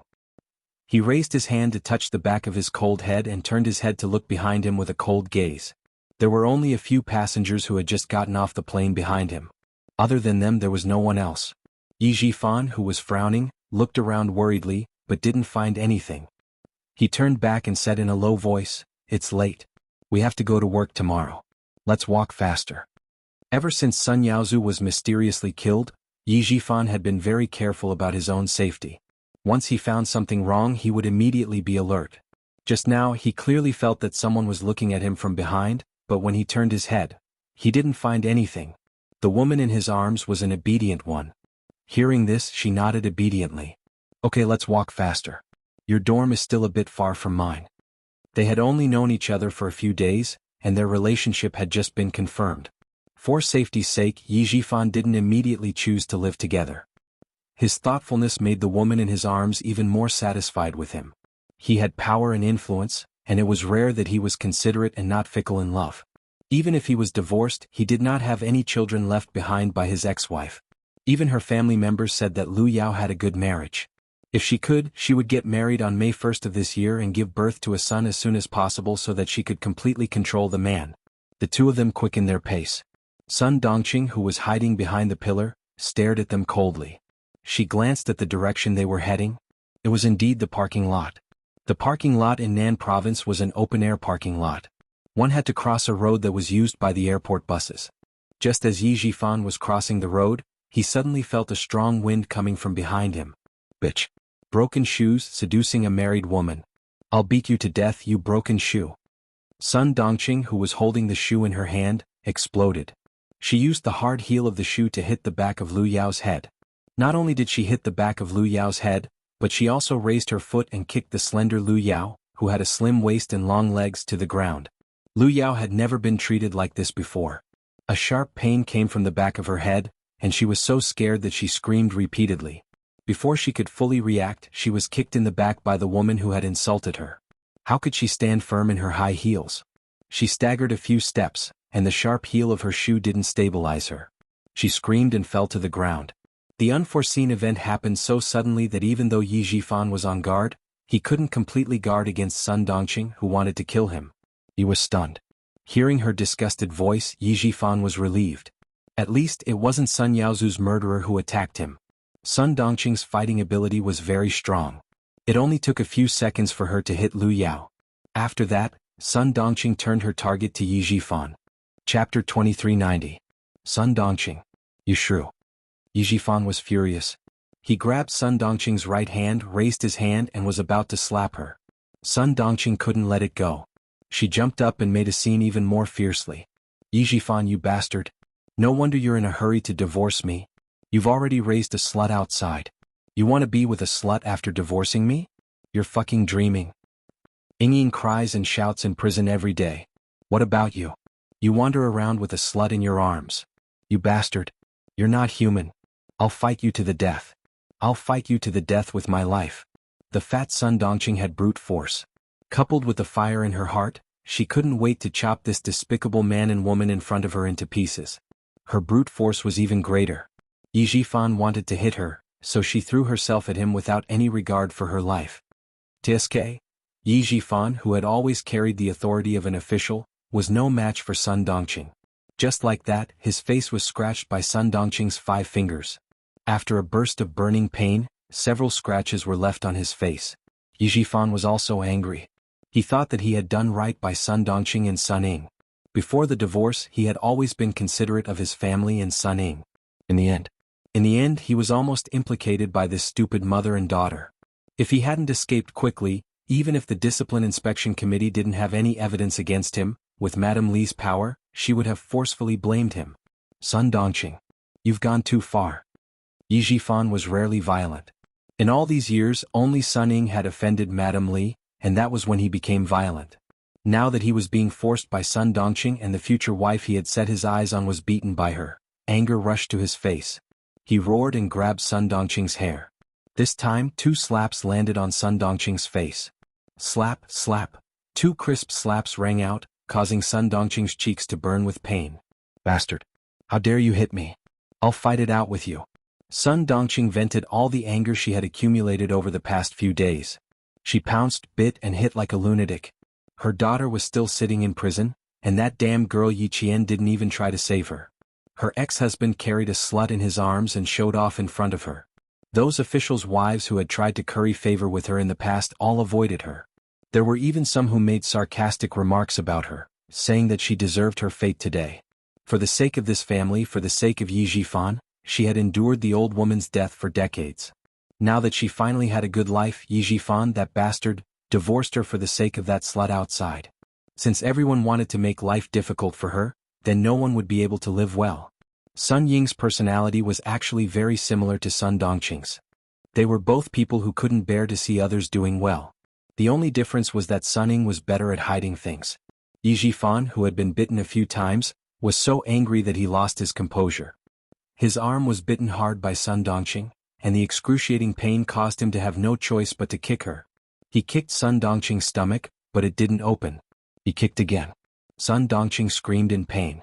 Her teeth loosened and her whole body fell to the ground. Lunatic. I had 8 lifetimes of bad luck to marry a crazy woman like you. Back then it was Sun Xueqing who married me. In the end it was a crazy woman like you who married me. After the divorce you still fucking came to find trouble with me. Sun Dongqing, do you think I still have a good temper like before? This time, Sun Dongqing's hair stood on end. She fell to the ground with a ferocious expression and roared, Sun Xueqing? Good. You bastard finally admitted that you were thinking about that old woman who got pregnant before she was even married. I knew it. Chapter 2391. When Sun Dongqing heard Sun Xueqing's name, her suppressed emotions erupted like a volcano. This was a thorn in her heart, a thorn that pierced her flesh and grew with her heart. No one could touch it, not even herself. Why did she hate Sun Xueqing? Why did she hate Yi Qian? It was because Yi Jifan was still thinking about what was in the pot even though he was eating from the bowl. Did he think she didn't know? On the night of the wedding, when he was dead drunk, the name he shouted when he fell on the bed was Sun Xueqing. She heard it clearly. He was shouting Sun Xueqing. Sun Dongqing, who was in so much pain that she couldn't get up for a long time, screamed and got up. Her fat body was like a sandbag without a string, and she directly bumped into Yi Jifan. Sun Xueqing, I knew you wanted to marry Sun Xueqing. You kept a broken shoes thing so well, and you even said you wanted to give it to Yi Qian. Yi Jifan. I'll fight it out with you. Her overwhelming hatred surged. The thorn that had been in Sun Dongqing's heart for more than 20 years was finally pulled out. All of her hatred and dissatisfaction were vented at this moment. A bastard child left behind by a broken shoe, bah. She even dared to live in her house. If she knew, she would have killed her back then. She even wanted her to raise her? If she fell into her hands, she would repay her mother's debt. Hearing these filthy words, Yi Jifan was furious. It wasn't easy for him to get a divorce, but in the end he was being pestered again. She even mentioned Sun Xueqing. You crazy dog. Bite whoever you catch.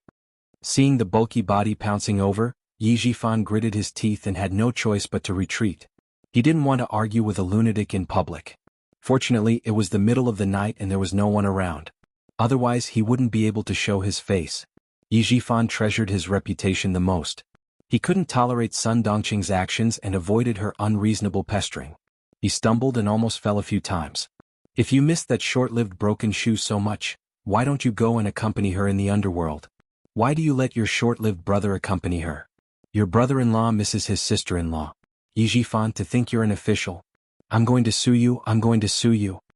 The thorn that had been in her heart for more than 20 years was about to be pulled out. However, it was connected to her heart and her tendons. If she really pulled it out, it would be bloody. Sun Dongqing was not a person who would suffer losses. Since someone had touched the thorn in her heart, even if she had to pull it out, she would stab it back into that person's heart.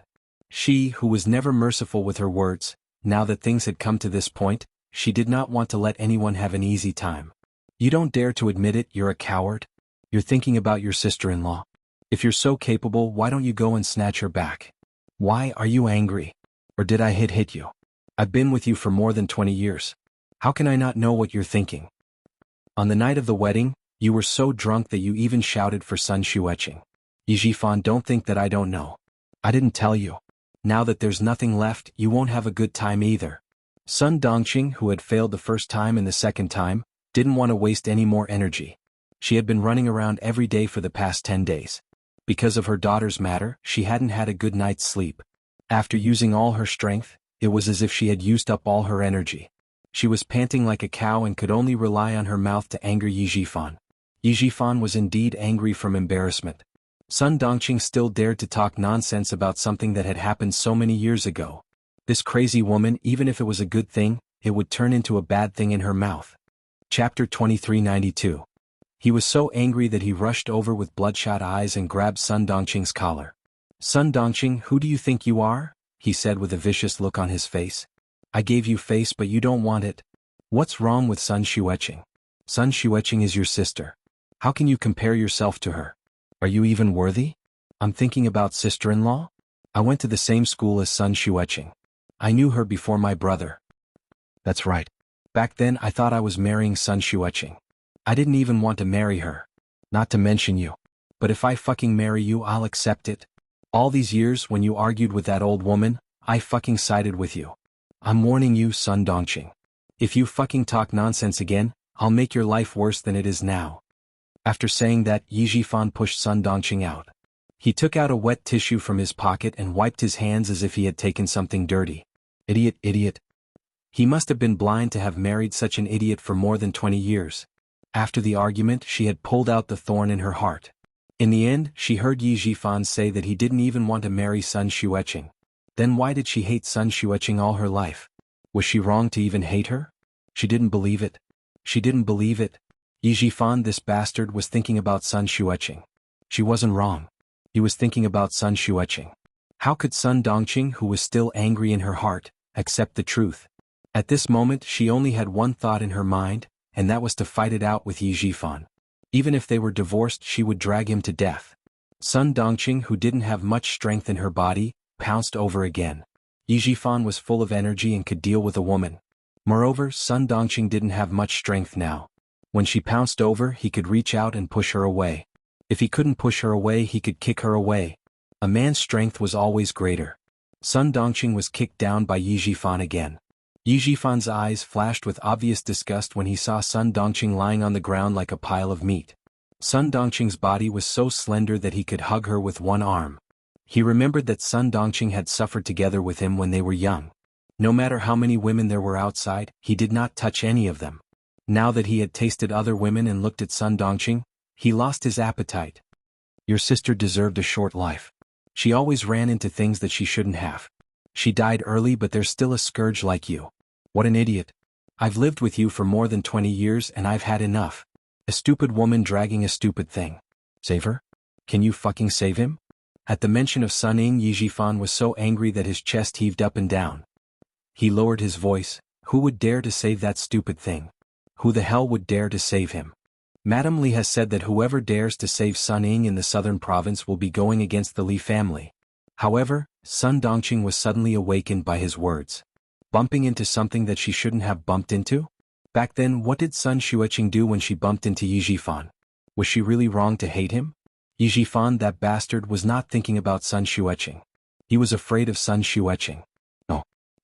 She wasn't wrong to hate him. It was because of Sun Xueqing that she felt a thorn in her heart for 20 years. If she hadn't bumped into Yi Jifan, she wouldn't have heard anything on the night of their wedding. She wasn't wrong to hate him. She definitely wasn't. It was said that like mother, like daughter. Sun Ying was wrong again and she refused to admit her mistakes. It was because of Sun Dongqing's influence that she got to where she was today. In addition, without Yi Jifan by her side to guide her, Sun Ying kept making mistakes on the wrong path. There was no turning back. Chapter 2393. Yi Jifan didn't want to be entangled with her anymore. His eyes were cold as he looked down at Sun Dongqing, who was lying on the ground like a dead pig. He shouted coldly, "Don't you know that Mrs. Li has an older brother who is the leader of your province? The deputy chief of staff Du has an older brother who is the second in command of a big province. Who would dare to save that stupid thing of yours? I have to thank that stupid thing of yours for instigating you to divorce me. Otherwise, I would have been implicated by her and wouldn't even be able to keep my current position. Sun Dongqing, for the sake of our past relationship as husband and wife, let me remind you." Yi Jifan saw that Lu Yao had stopped sobbing. He lowered his voice even more and said gloomily, "No one would dare to save Sun Ying. It's useless for you to beg anyone. Tell her that she only has herself to blame for what she has today. She can't blame anyone else. Mrs. Li's anger hasn't subsided. She'll stay here forever and never come out." Suddenly Yi Jifan's expression changed drastically. Sun Dongqing appeared at the airport in the middle of the night. "Where did that idiot go? Why are you at the airport? Where did you go?" he asked gloomily. His eyes were clouded. What he cared about was whether or not Sun Dongqing's whereabouts would affect him. Sun Dongqing had been kicked a little hard. It was so painful that she hadn't recovered yet. Her face had also been slapped twice by Yi Jifan. The slaps were so painful that her ears were buzzing. She didn't know where the 2 shoes in her hands had gone. The wound on her palm that was cut by Yi Qian had also split open. Sticky blood stained her hand. She covered her face with her hands, leaving a bloody palm print on her face. When she heard Yi Jifan ask her, she suddenly raised her head. Her eyes were filled with hatred as she stared at Yi Jifan. Under the light of the street lamp, Yi Jifan was frightened and couldn't help but take a small step back. "Yi Jifan, you'll die a horrible death. Just you wait. I'll make sure you die a horrible death." Sun Dongqing, who had one hand on her stomach, slowly got up. She left Yi Jifan with 2 vicious words. She didn't even put on her shoes as she walked out of Yi Jifan's line of sight. Yi Jifan couldn't help but shiver when the cold wind blew in the night. He had a bad premonition in his heart. Sun Dongqing is trouble. She's trouble. As this thought flashed through his mind, Yi Jifan's eyes flashed with a cold ruthlessness. "Old Yi, I've twisted my ankle, Lu Yao. Hurt. I can't get up." Yi Jifan, whose heart sank, pressed down on the corner of his mouth and adjusted his facial expression before walking over. Just now, when Sun Dongqing was fighting with him, he deliberately stayed away from Lu Yao. Lu Yao didn't hear some words, but she knew that the person who hit her was Yi Jifan's ex-wife. She's really fierce. No wonder she divorced me. The back of Lu Yao's head was swollen from being hit by the heel of Yi Qian's shoe, but she was happy. She felt wronged, but she didn't ask any questions. Yi Jifan only explained, "She's my ex-wife. I'll take care of it." Then he carried Lu Yao to the car. Sun Dongqing took a taxi home and tidied herself up. She opened the door of the study and sat in front of the desk where Yi Jifan used to work. She took out a stack of paper from the drawer and a pen and started writing slowly. She didn't study for many years. She dropped out of school in the second year of junior high. Her handwriting was crooked and there were even mistakes. When she wrote some words, she used too much force. The tip of the pen poked through the paper, leaving a hateful stroke. Chapter 2394. The sky gradually brightened up and the city became bustling with activity. The sun was shining brightly in the spring, driving away the coldness of the early spring. A peach blossom bloomed on a brown branch, adding a touch of color to the spring. Sun Dongqing was not in the mood to enjoy the spring scenery. She came to the Southern Province Public Security Bureau with a gloomy face. Her daughter, Sun Ying, had been locked up in there for 10 days. Madame Li in the capital had her hands in the southern province. She had nowhere else to go and did not know who to ask for help. Yi Jifan wanted to be alone. Then he would not have a good time. Sun Dongqing walked into the police station with a numb expression. Compared to the other prisoners' families, at least she could see her daughter. However, she did not see that Madame Li was sitting in the car at this moment, coldly watching her walk into the police station. Mrs. Li looked at her back and said to a middle-aged man in a dark coat who was sitting in the driver's seat. His facial features were slightly fierce, but he had a good temperament. "She is Sun Dongqing. You came all the way here with me just to see this woman?" Madame Li frowned and her voice became colder. "Li Chuhai, behave yourself now that you are back in the country. Dad has retired and can't protect you anymore." Li Chuhai, Mrs. Li's biological younger brother from the same father and mother, was also Li Jinyan's uncle. He was a tall middle-aged man who exuded the aura of a successful man. "Why should I look at her? I want to see who made my sister so angry." Li Chuhai looked away and smiled. "Get out of the car, sister. Let's go in and have a look."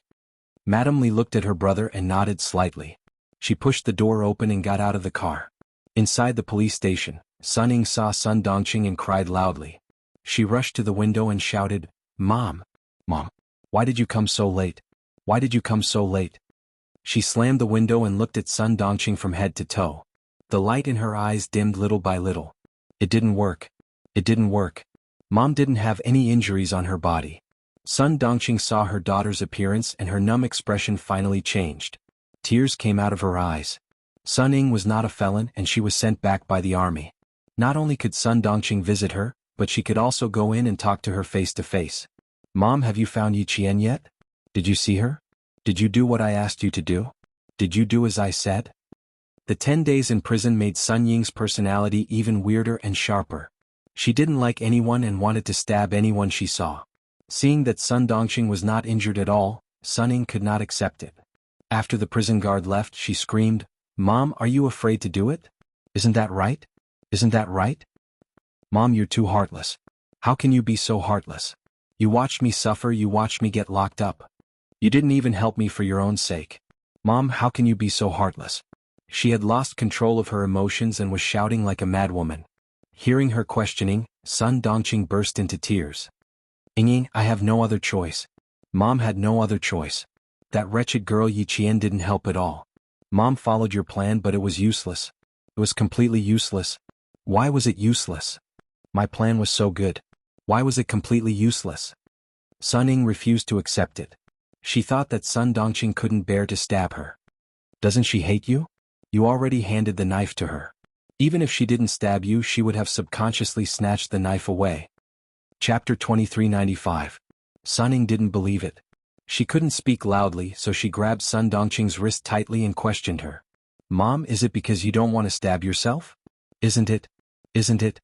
Mom, you can't do this to me, you can't do this. I'm your daughter, your only daughter, you can't be so cruel.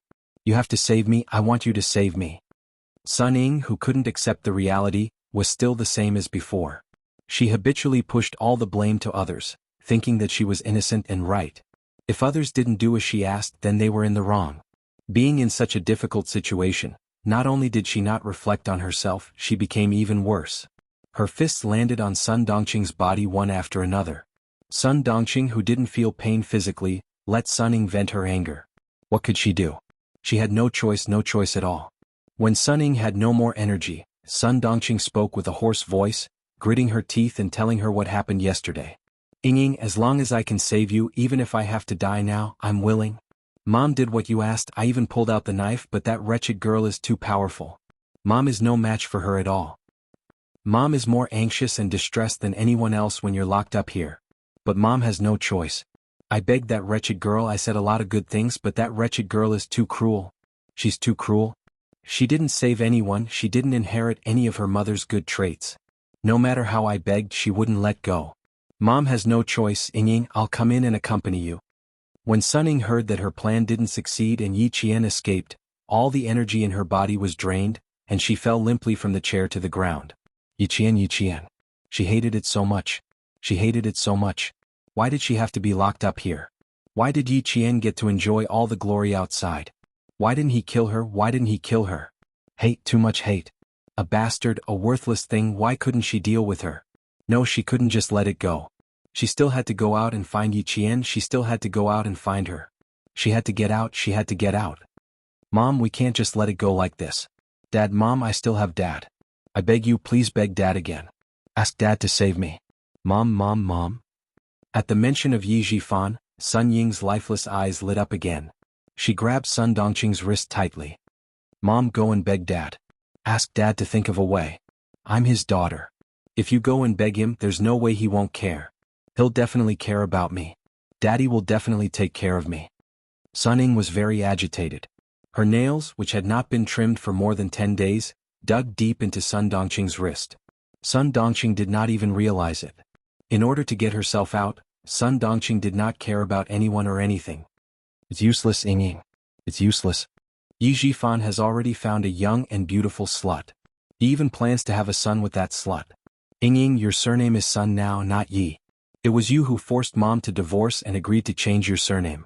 Sun Dongqing reached out to wipe away the tears on her daughter's face. She said softly, so, it's useless to look for Yi Jifan. He doesn't want us anymore. Ying, this is your own choice. You forced Mom to make this choice.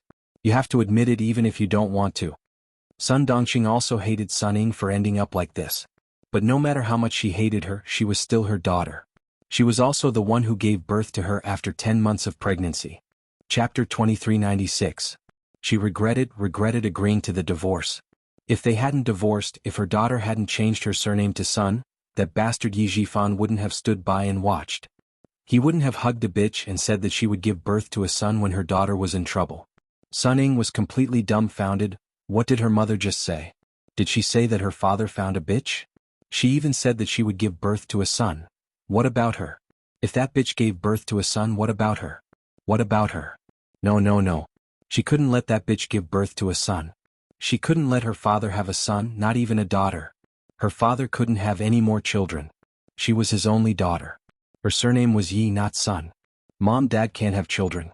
He can't have children. Mom, go and kill that bitch. Kill her. Dad won't have any children after you kill that bitch. Sun Ying couldn't accept it and became even crazier. There was no longer any gentleness on her beautiful face. She was crazy, sharp, ferocious, and full of viciousness. She had lost a lot of weight. There wasn't much flesh on her face, which made her eyes look especially big. When she stared, her eyes looked like they were going to pop out. Even the veins on her forehead were visible. This side of Sun Ying was too unfamiliar to him. Sun Dongqing didn't find it strange at all. She understood her daughter's hatred. She understood it because she wanted it too. So what if I just kill that bitch? As long as your father is alive, he can find another one. He can just find another one to give birth to his child. Wake up, Ying. You can't go out. I don't have the ability to get you out. I can only come in to accompany you. Be a good girl. I'll come in to accompany you soon and take care of you. Sun Dongqing didn't cry or make a fuss. She was so calm that it was almost strange. She raised her hand and gently stroked Sun Ying's hair. She looked at her kindly and said slowly, the lawyer said that you can leave after 3 to 5 years. You'll still be young when you leave. I'll put all my money in the bank and transfer the house to your name. You'll have a good life after you leave. She explained everything clearly as if she was making her last arrangements. Sun Ying, who was slumped on the ground, murmured, I can't let Dad have a child. I don't agree. I'm Dad's only daughter. I don't agree. Her vision was a little sluggish and her mind was even more muddled. She would cry and laugh for a while, and it seemed that there was something wrong with her mind.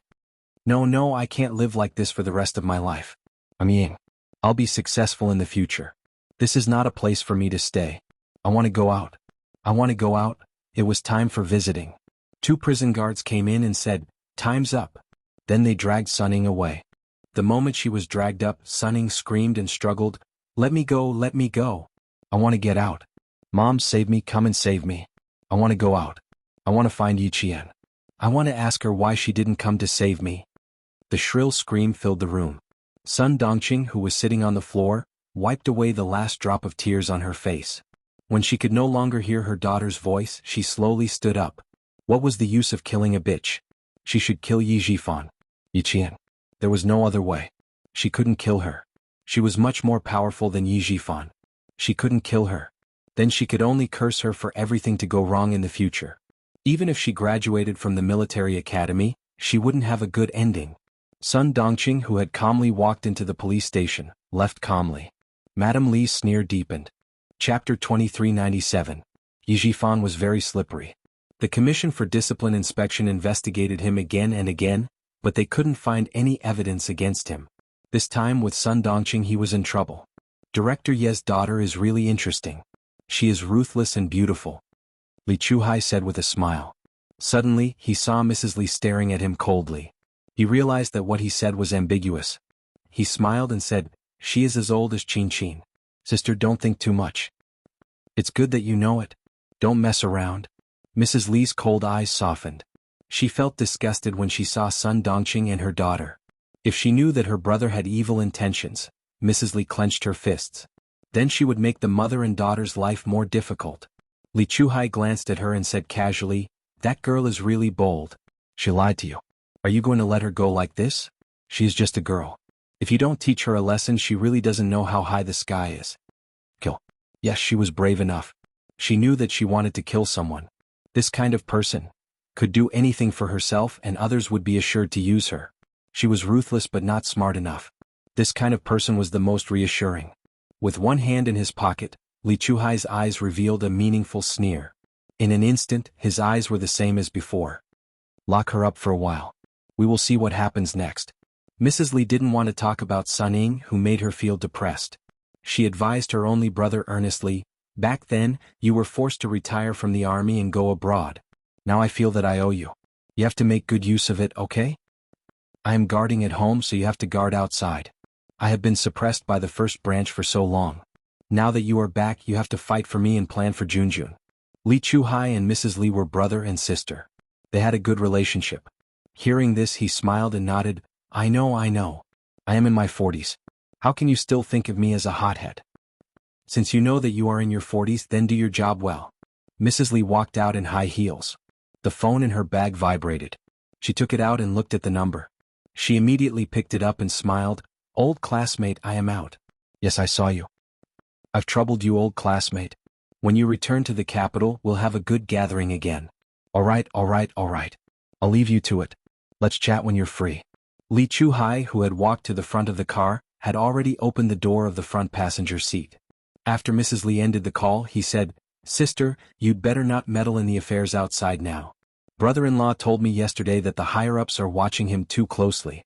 You should restrain yourself a little. I'll take over your company in Southern Province now. Leave the matters in Southern Province to me. I guarantee that I'll let you vent all the anger in your heart."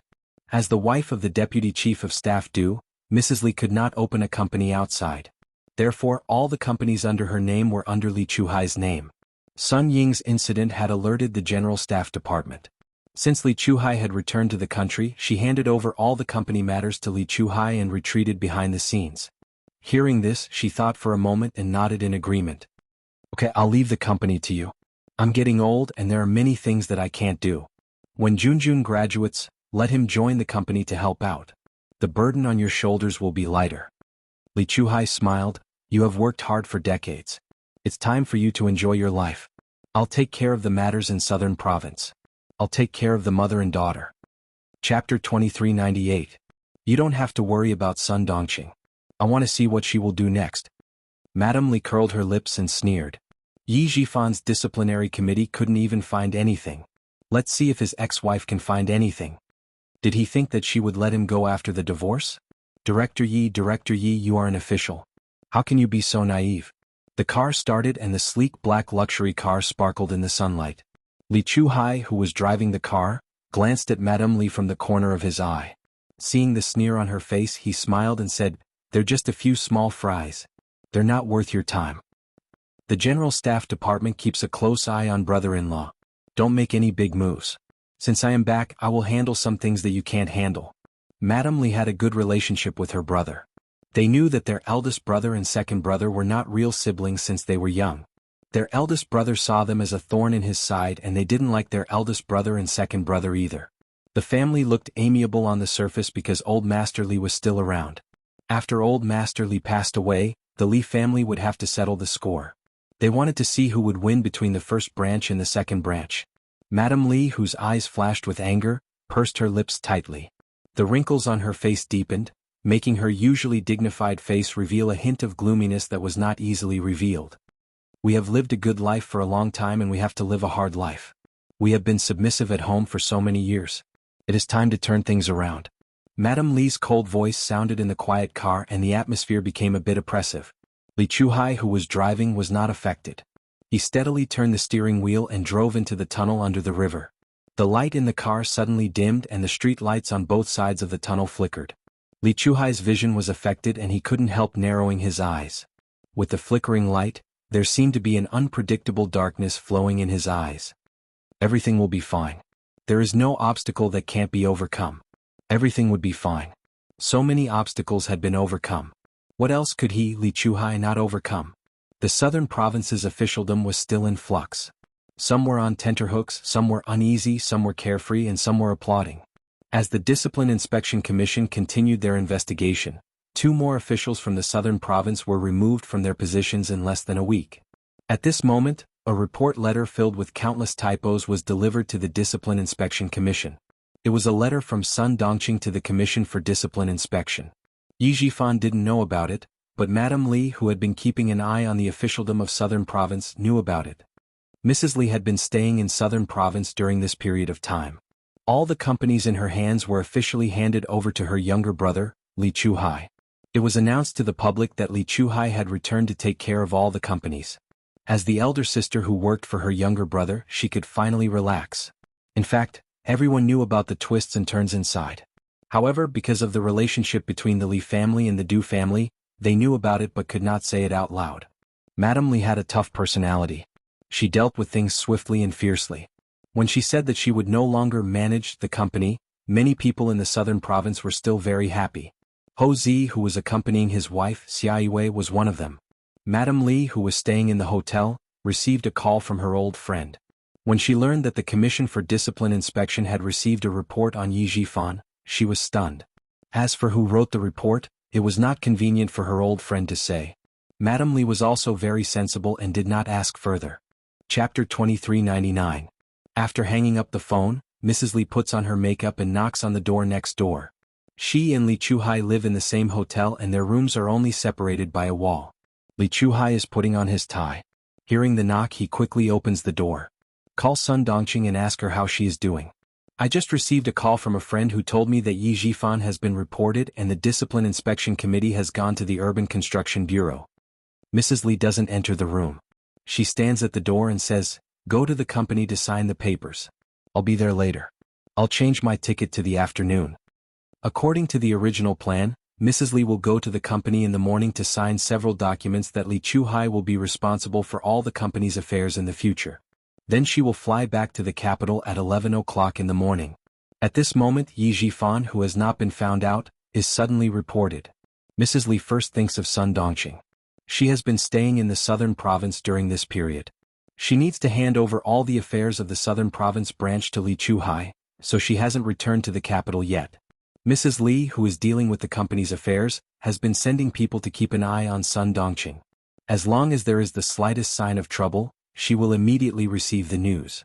Before leaving, she can see Yi Jifan fall from the horse. Her stay in the southern province for so many days is not in vain. Yi Jifan doesn't know that he has been reported. After several scratches on his face by Sun Dongqing, he finally finishes his sick leave and goes back to work in the Urban Construction Bureau. As soon as he walks into the office building of the Urban Construction Bureau, he feels that the atmosphere in the bureau is strange. In the spacious and bright lobby, even the cleaners are nowhere to be seen. When the staff on duty who usually greets him sees him coming, they look away and don't dare to look at him directly. Yi Jifan paused in his steps and then strode to the elevator. Walking into the elevator, Yi Jifan's calm face slightly darkens. Something is wrong. Something is wrong in the bureau today. He takes out his mobile phone and dials a number. It is the number of the director of the bureau, who is also one of his confidants. The phone rings but no one answers. Soon Yi Jifan dials another number. This is the number of a section chief in the bureau. But no one answers. At this moment, Yi Jifan knows that nothing good will be waiting for him at work today. Director. Chief. When he stepped out of the elevator, he saw a few of his subordinates standing next to him, waiting to take the elevator. When they saw him walk out, their faces clearly froze. After greeting him, their eyes darted away quickly, looking very guilty. As usual, Yi Jifan nodded with a faint smile and walked out of the elevator. The elevator door slowly closed, and a sentence with a lot of information floated out. I'm so scared that my back is covered in cold sweat. How did the investigation suddenly lead to Chief Yi? Lower your voice, they haven't left yet. Ding. The elevator doors closed completely. Yi Jifan suddenly panicked and raised his hand to press down on his twitching eyelids. It looked like someone from the disciplinary committee was here. The morning sun was very good, and the peach blossoms outside were in full bloom, as beautiful as a piece of brocade. Sun Dongqing plucked the most beautiful peach branches. Her daughter loved peach blossoms since she was young. Every spring she would pluck a few branches home and put them in a vase. Today her daughter was still in the police station. She had to pluck a few branches for her daughter. Her daughter liked peach blossoms, but she didn't like white plums or pear blossoms. She liked to wear plain dresses, but when she went shopping she liked to look at those flowery dresses. She liked to buy the most expensive things, but she would buy things that were not flashy at all.